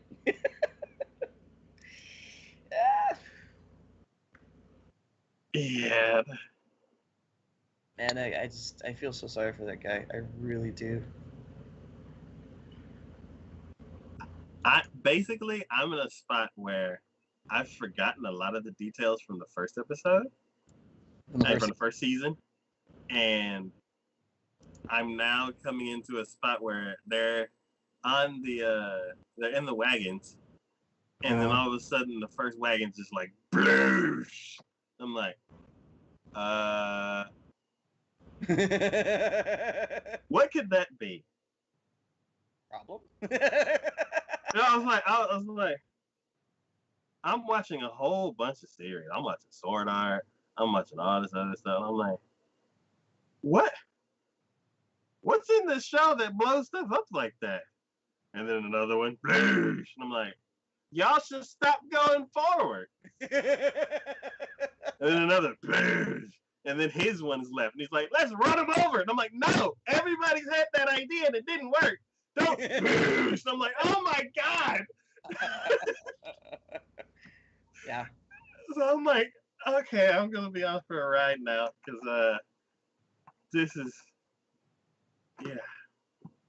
Mm-hmm. So ReZero's back, and his back was strong. Like, oh my god. Mm-hmm. So yeah, if you haven't checked it out, check out the director's cut that I'm hearing about, and get ready for your heart to be punched. Oh God. Yeah. Yeah. This is every single time I'm like looking at that dude going, man, you've been through so goddamn much. And the fact that you can literally still smile and do the things you do and act like none of it ever happened. Because to everyone else, it never did. Because every time you had to do some bad thing happened to you, we reset. But you remember all that. You felt all of that. And it's so bad. Everybody thinks you're a little weird because every couple days you're like, ah! And then you go back to normal. But Exactly. Exactly. he's a little spazzy, but he's cool. It's just, oh God. Yeah, can't wait to get more of this. All right, the next show we're going to be talking about is Sword Art Online Alicization War of the Underworld Part 2. I am 2 episodes short of starting this. So this starts off right where the other one left off. So I started when I left off like 3 hours ago. I left off when the speech from the pink girl to all of her friends, and it's like, we all need to help. You may lose some things may not be converted right, but we all need to stick together. And then it switched back to the game, and then this red beam from the sky is like, and the army shows up, and I'm like, I need to watch ReZero, and I need to watch something else. I'll be back. This is a good part to stop. So Um, I'm finally caught up. Yeah. yeah, I will totally be applauding as far as it goes. By all means, good job, good job, good job. Why didn't I watch this stuff before? It's so good. It is, it is absolutely amazing. Um, and God, if you know what, it's only been we're only 4 episodes into the new season at this point, right now, and already there have been so many things that I'm just like, oh my God, are you serious right now? Like there's somebody who double crosses somebody that you didn't think about. There's somebody like more plot points are coming up. You're just like, oh God, come on. And like the spot they're in, like you already know from the very get go, just with everything that's happening, even with reinforcements that they're potentially going to be getting from everywhere else. It's just like there is so much bad happening that it's just like I'm sorry, Tom. Like, okay, come on, Kirito's got to get up at some point. Come on, Kirito, you gotta get up at some point. Come on, we got, come on, come on, man. We gotta We get you. need you, Goku. Yeah, exactly, exactly. We gotta get you going, my man. You are a critical key right now, and it ain't working. It ain't working. Um,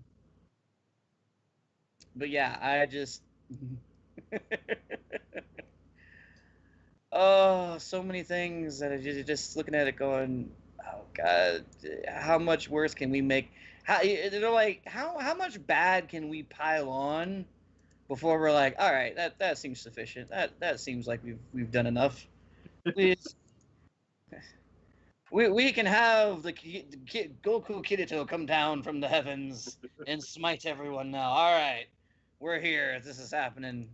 I'm just like, oh, come on. But it's good. I mean, it's good. It's so much. There's so much going on. There is so much heartfelt, you know, the bad things that are happening, yeah, they're happening, but at the same time, we're seeing those of the dark realm who are siding with the other guys. Even at one point, and it's not really necessarily spoiling anything because they're still kind of up in the air about it right now. But even at one point, the those people that have been coming in from the other world that are helping the bad guys essentially are now questioning whether or not who's the good guy and who's the bad guy. And I'm like, well, first off, I'm like, about fucking time y'all be questioning that crap. Jesus, you seen what they've been doing? You know, it's just like, come on, get with it. But at the same time, I'm like, all right, this is we made. I don't know. I feel like they're dangling that stick in front of us and being like, things could get better, things could get better, and we're like, Are you're you sure? you're a bunch of fucking liars. I'm telling you, those things suck right now. Um, yeah, I don't know. It's gonna be good. It's there's so much. I know that like the second season for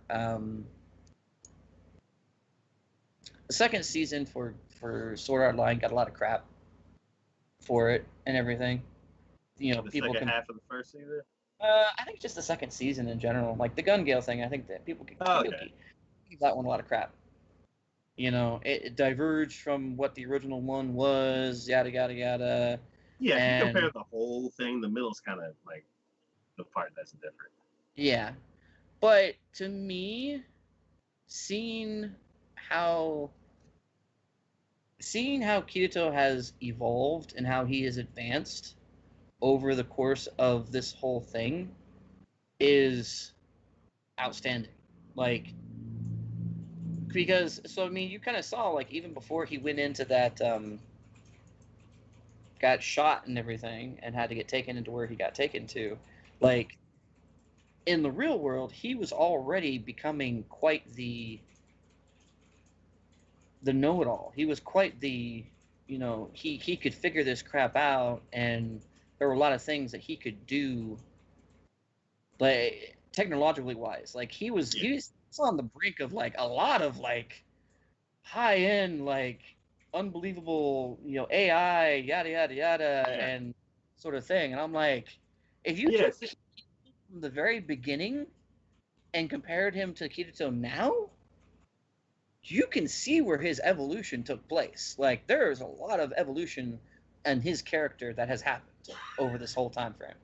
Yeah, you can kind of see him following in the steps of the creator of the original Sword Art Online. Like For sure. he's basically taking that foundation that was created and like expanding on it. Like everything's going into AI and robotics and stuff like that, and Kirito's just sucking it all up and advancing it. Mm-hmm. Oh, for sure. And I absolutely love every second of it because I'm like, this really showcases Kirito his ability and what he can and what he does. And I'm like, this is great. You know, like I said, I think they gave him a lot of crap and everything from the previous one, and you know what he did and how he did things, and you know his emotional state and everything. You know, from the second half of the first season to you know Gun Gale Online and all that other stuff, and it's like, but you know, I think people just don't understand. It's like he went through a lot of shit. Like he went through a tremendous amount of shit, and to downplay that or to not give that its due is kind of discredit for him in that regards. I would say, Yeah, you know. So I love the series. I love everything about it.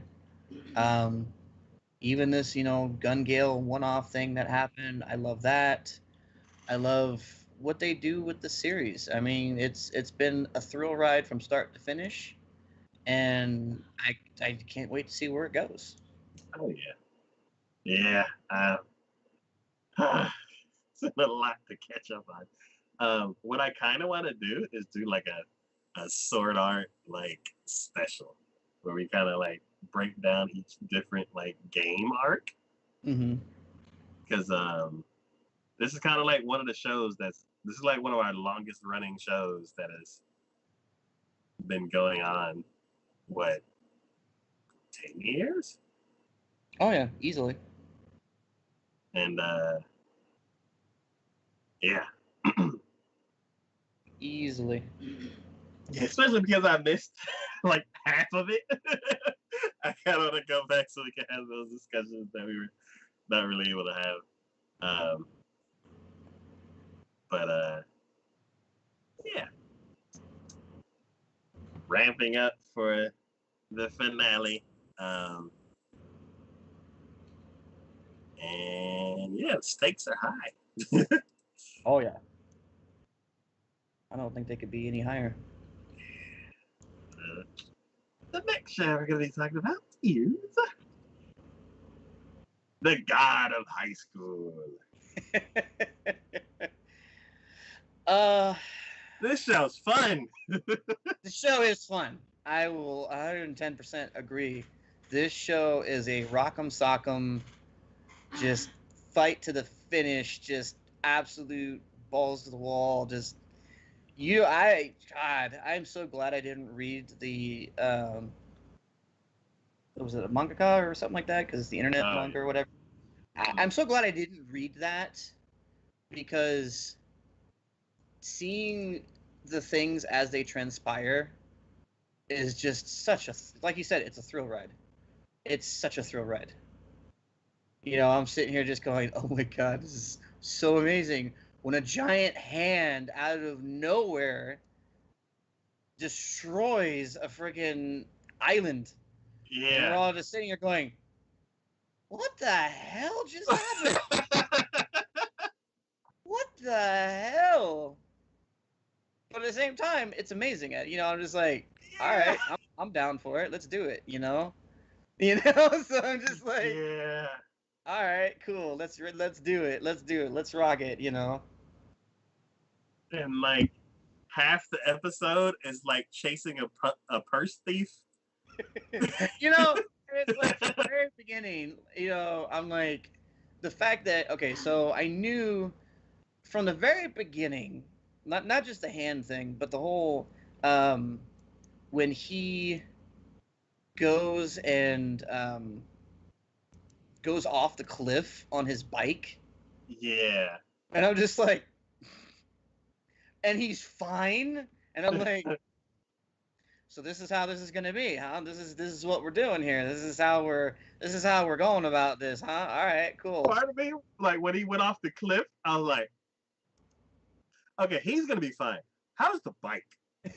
But you know, it's like, and then he comes to the purse snatcher, and I'm like, and immediately I start laughing because I'm like, he made that entire story up in his mind. Like in the brief instant he sees the little old lady who gets her purse snatched, he goes through this entire story in his mind about the awfulness of this purse snatcher, and I'm just like, all right, cool, man. You do you, buddy. But then the fact that he's running, he bikes after a motorcycle and is able to keep up, one. And then two, at certain points, he jumps off the bike and then jumps back on the bike. Yeah. And the bike was still going. Yeah. You just look at these things and you're like, what? How did we get here? And then they start piling people on top of each other. The girl standing on his shoulders, like with the sword. Oh, I mean, it's just it's so out there, and I love the fact that it is, but at the same time, I'm like, oh God, why? Why are we doing this? What is happening? You know? Uh, My biggest. Oh, and it's weird because it's like one of the guys like is just walking down the street, seeing all this crazy stuff happens, and part of me's like, I bet he's gonna join in, and then he doesn't, and I'm like, okay, maybe not. And then he shows up later. So I'm like, I knew it. I knew expectation subversion. it. Yeah. Yeah. Rara was watching this with me, and like the biggest laugh we had is the street, the big highway sign that got like stuck on what's her name's face. Well, I mean, you got to realize too. She even said it. She can't see anything without her glasses. So she was all about do this impressive friggin' blow with a friggin' sword, and the next thing you know, she's like, "Oh, there's a sign in front of me." Shoot. I'm just like, all right, you know what? Cool. We'll just go with it. But yeah, it's a nonstop, just absolute thrill ride, and I love every minute of it. I'm not as impressed with this last episode that came out, though I haven't watched all of it all the way.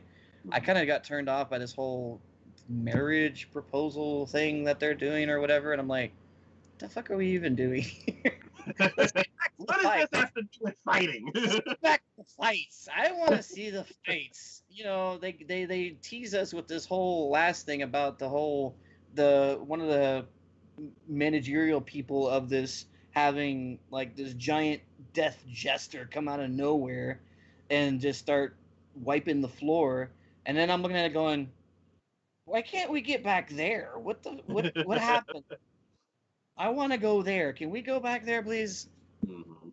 So I guess I'm more like the main character because he's just like, I want to fight. Come on, let me fight. Let me fight. Let me fight. Let me fight.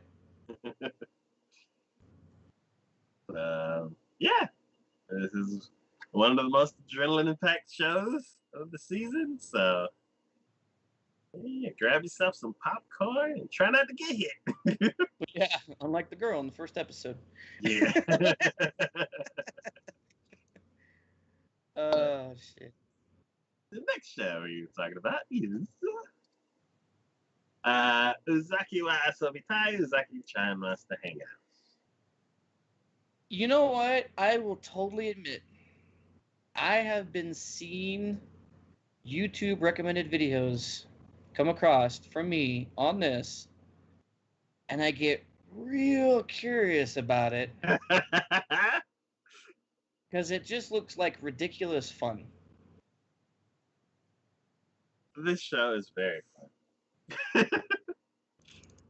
I only saw like a clip at one point, and I don't know where it is in this or whatever. But I guess after, like, I saw two clips that kind of made me laugh because it was one where she's pleading with him about going and doing some stuff, and he's rejecting.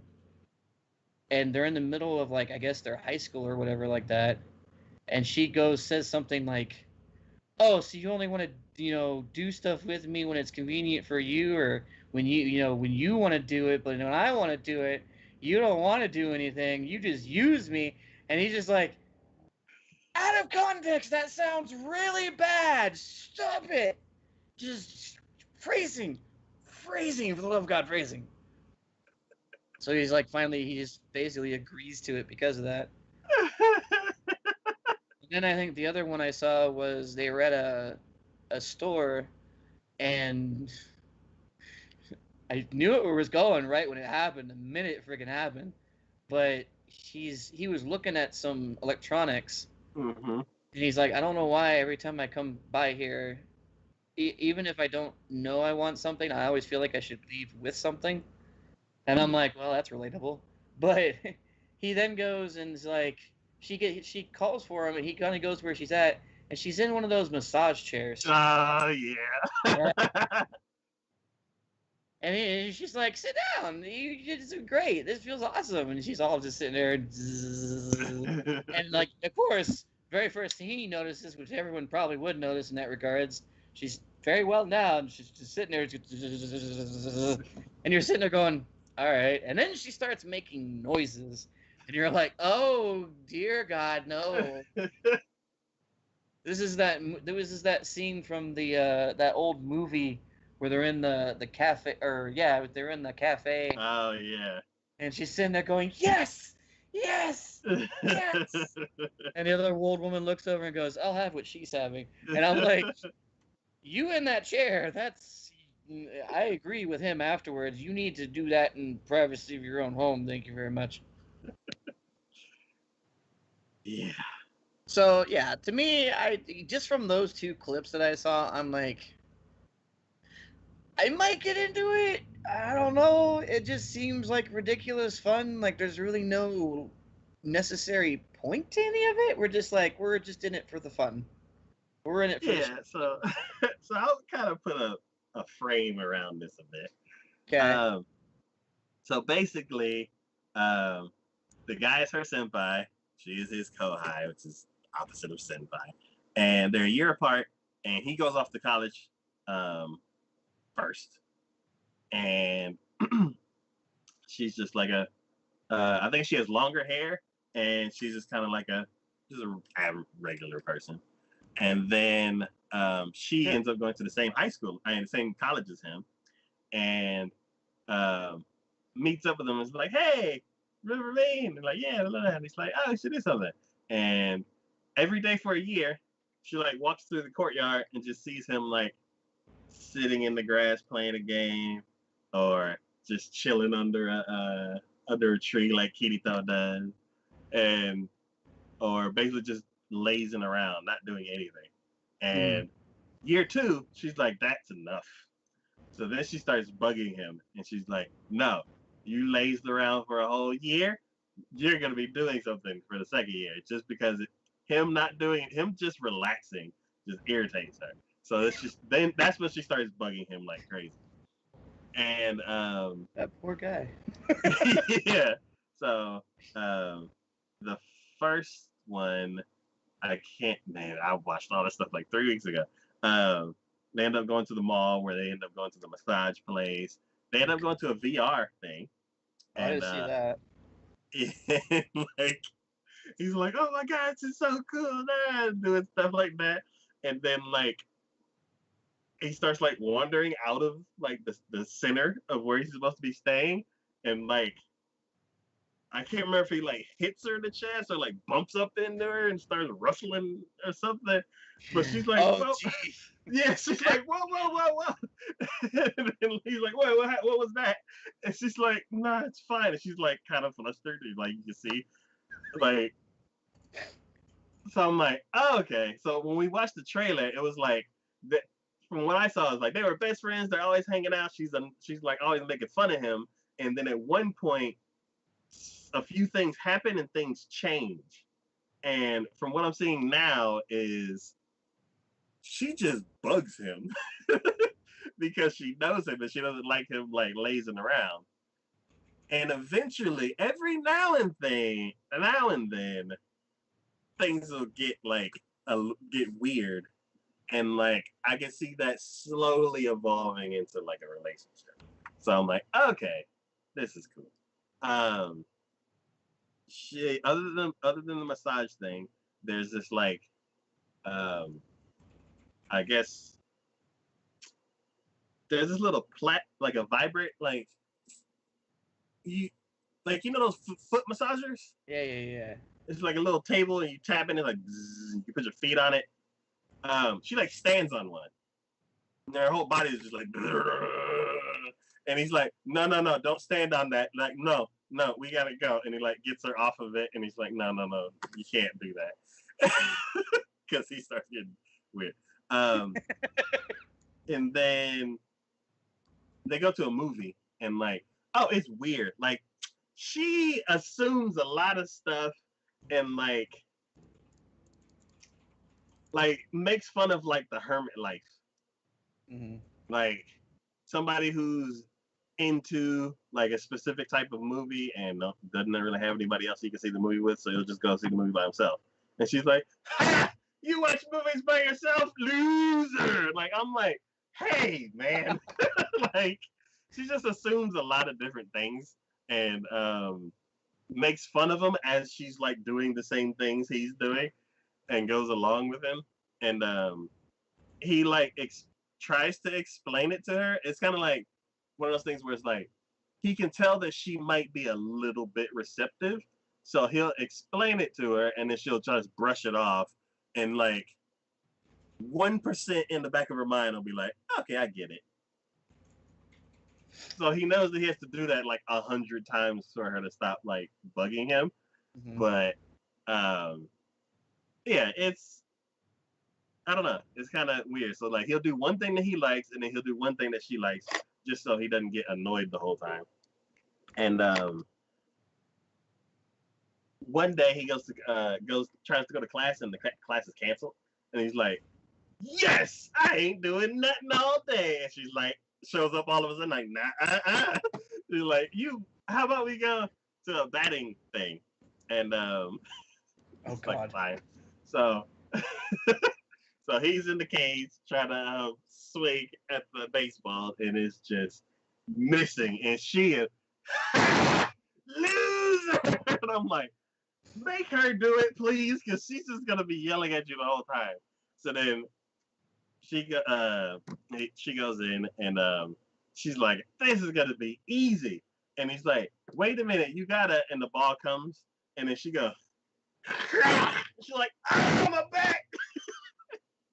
And like falls down, and he's like, you didn't stretch. You didn't stretch. He's like, God. No, I didn't know I was supposed to do that. And he's like, you need to go to the doctor. She's like, no, I'll be fine. He's like, are you sure? He's like, yeah, I'll be fine. So then the next day comes, and oh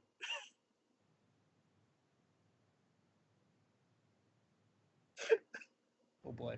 The next day comes, and they're talking, and all of a sudden she's like, hey, remember yesterday that thing that you did to my butt? It still hurts.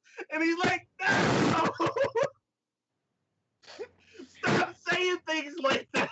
Oh, God. No filter whatsoever, just in the middle of nowhere. Hey, you remember that thing that you did to my butt? So, shit. This show's going to be funny. So yeah, I'm gonna keep up with this show because eventually it's gonna turn into a romance, and I'm kind of curious if she's still gonna be just lose. Probably. Like she doesn't like say that exactly, but that's. Oh no. She comes pretty close to it just because. Yeah.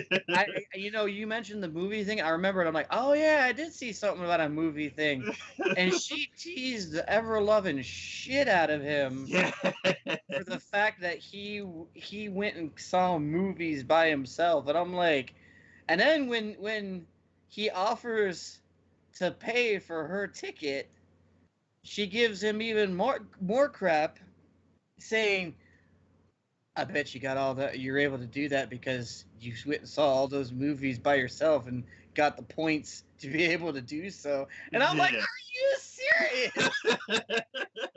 Are you serious? So, yeah. Yeah. So, this show's fun. That's why I said I'm half tempted, but I'm kind of half not tempted because I might just get like really pissed off at her and be like, leave him alone. Let him have a day of doing nothing, please. He can deal with your shenanigans later. But anyhow. That is Izaki-chan.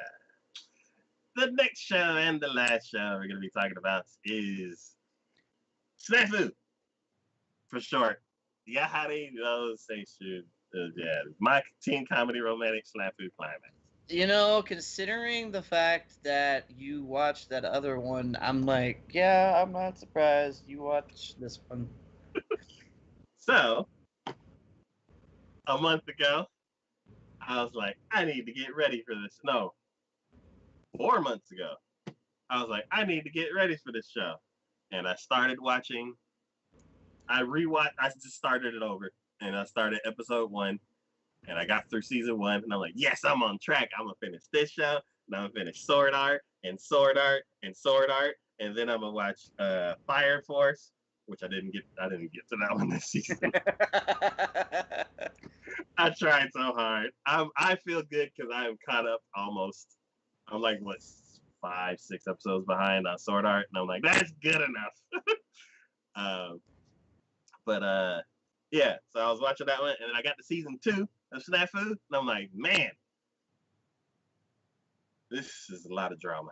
Like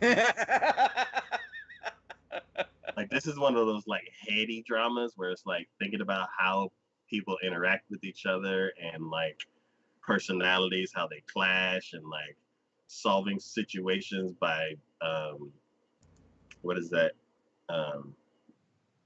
Self-deprecating solutions to problems, and then like not really knowing who you are as a person and still trying to figure that out, and then follow. Basically, it's like the 3 different characters. I haven't met the new girl yet, but one character doesn't really know who she is as a person, and is trying to figure that out, but can't really because the whole like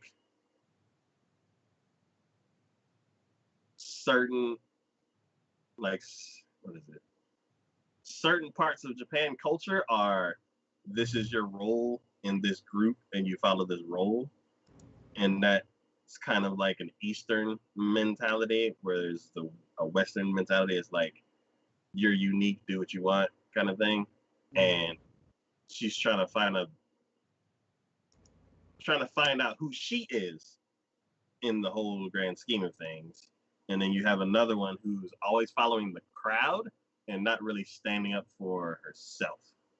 And then you have the guy who is self-deprecating solutions to problems and an overall pessimistic attitude, and trying to change it to where he doesn't hurt himself all the time. And it's like a really, really interesting like journey, like seeing how these characters change. And after I watched the first episode of this new season, and I wasn't really sure where things are going, but characters who weren't really involved are like meeting they're meeting what is it? I'm like milestones in their life. Where like the main guy always counted on his sister, who he's the closest to out of everybody, to always be there. And like in this last episode, she was like, "Thank you, brother, for all that you've taught me," and kind of like bowed and stuff like that. And like he just started crying all of a sudden because she's about to move on to the next stage of her life, and she won't always be there. And he's kind of like, it was kind of like one of them things where it's like, I'm so proud of you, but I'm not ready for you to leave. And like, I wasn't expecting that. I was like, wait, where's she going? No, she's supposed to be here all the time. Don't leave. So now I'm thinking about all of the other characters that are around, and I'm wondering throughout this season, like, is the group of 3 that has been together. This is year 3 of the group, and like, when is graduation? Like, when is it going to happen? It's going to happen at the end, and then it'll be like a nice little bow, and we're going to go off on our separate ways, or is something going to disrupt that, and somebody's going to leave early? Like, I don't even know. Like, I'm like really invested in these characters, so I'm kind of like worried about what's coming in this series. But yeah, it's a very well done, like serious, emotional, dramatic like show. And yeah, I hope they don't beat my heart up too much, because I got other stuff I want to watch. I don't want to be depressed. I don't know, man. And that's kind of the same way I feel about like Sword Art too, as well. Yeah.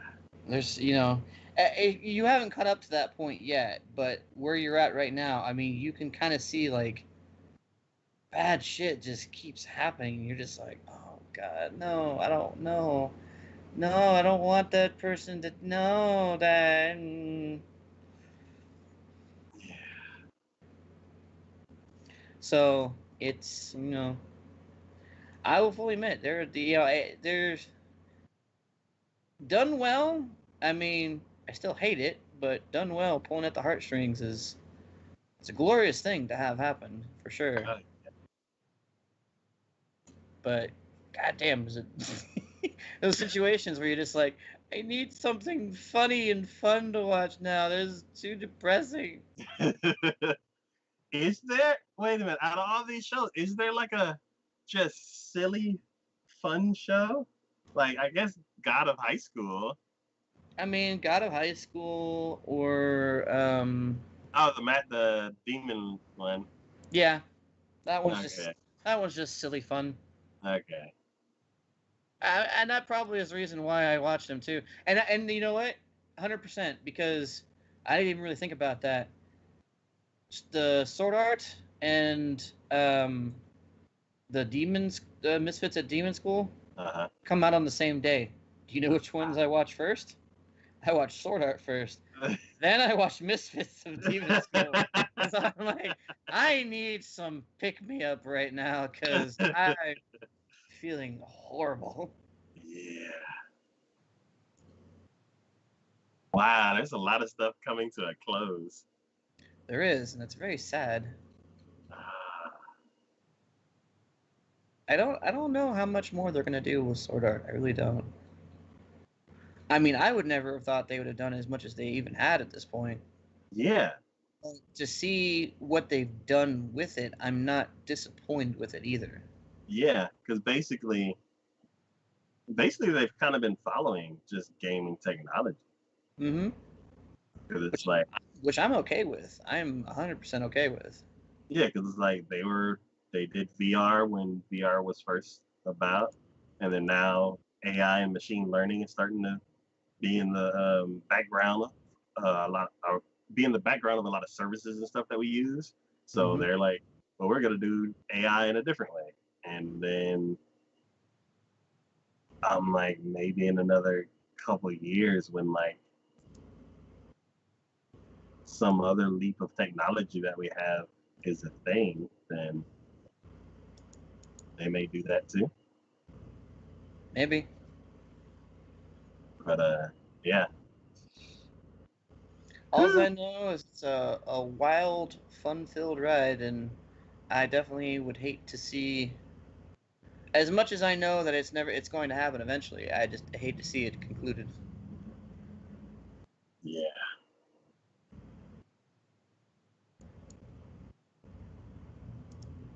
Oh man.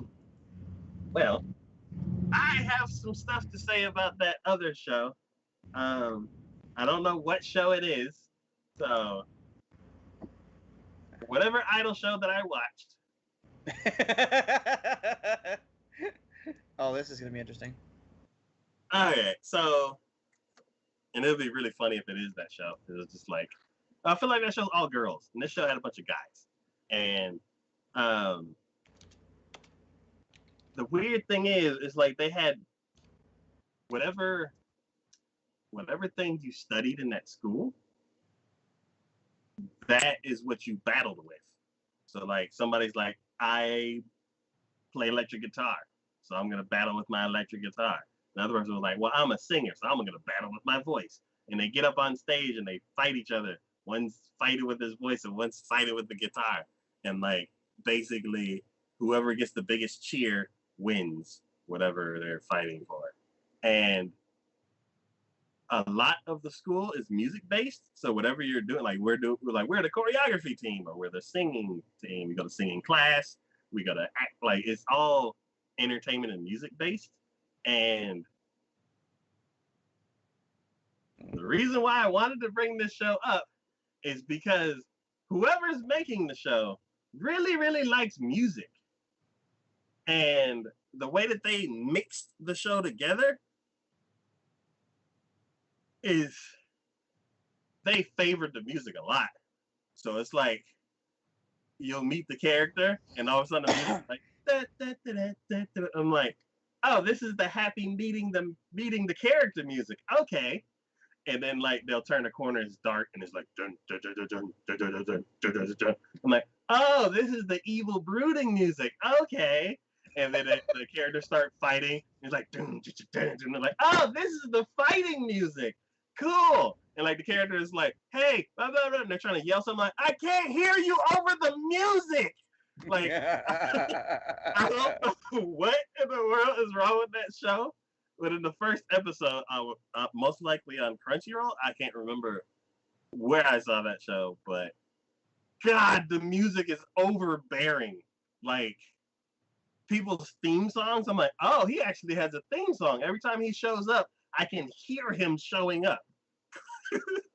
it was the weirdest mix. Do you hear him before he even appears on the screen? No, because it's like the music cue as soon as you see him. And it's like, I'm like, you're not supposed to hear this stuff. But yeah, it was so weird. And I need to find out what that show was. I ain't go about viewing it. Like, well, I don't know. I had like 80 episodes of Sword Art Online. Probably pushed it off the list. But I'm gonna find it because I need to know. But yeah. And then I need to get back on that Fire Force. Fire Force is good. Oh, so good. Yeah, I need to pick it back up. I dropped it like halfway through first season. Yeah. I need to pick it back up. But yeah.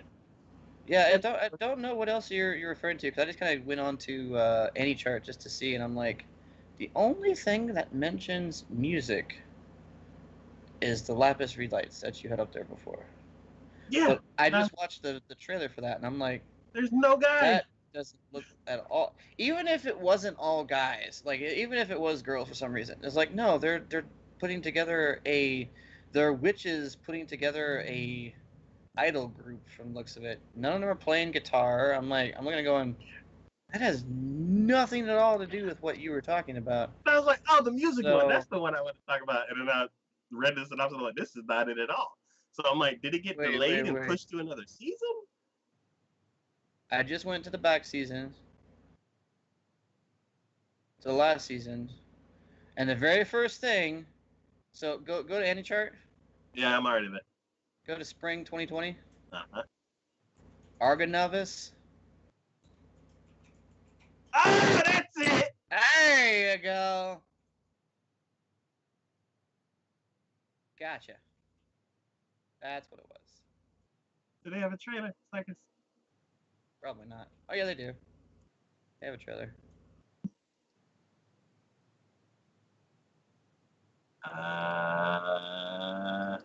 This looks too No, this is serious.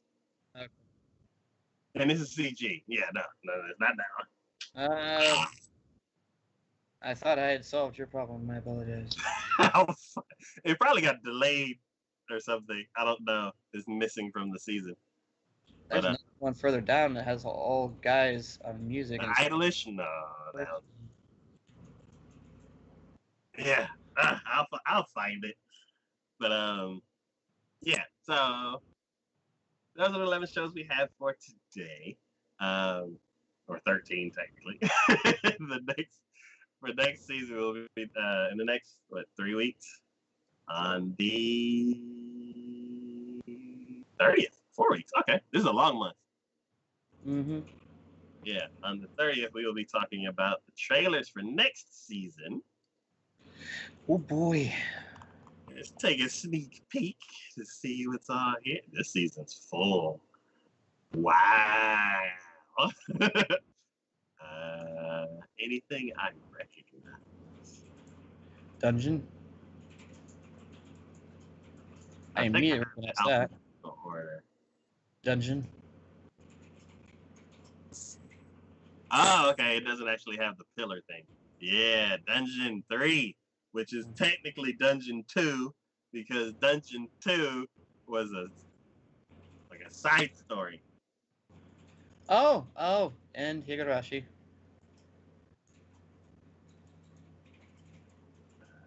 When they cry. Golden Kamui's still going, man. Yes, Higurashi. One of the most fucked up animes out there. Oh my god. I really, really want to know what this is. Like, is it a remake of It is. Is it a remake? I just read like the first sentence of the synopsis.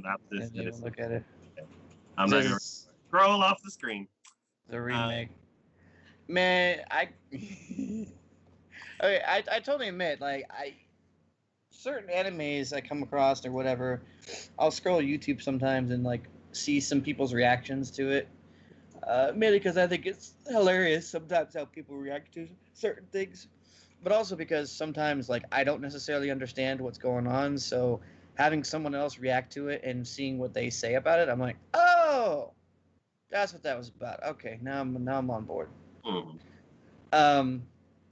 I can't wait to see someone react to Higurashi who doesn't know anything about it.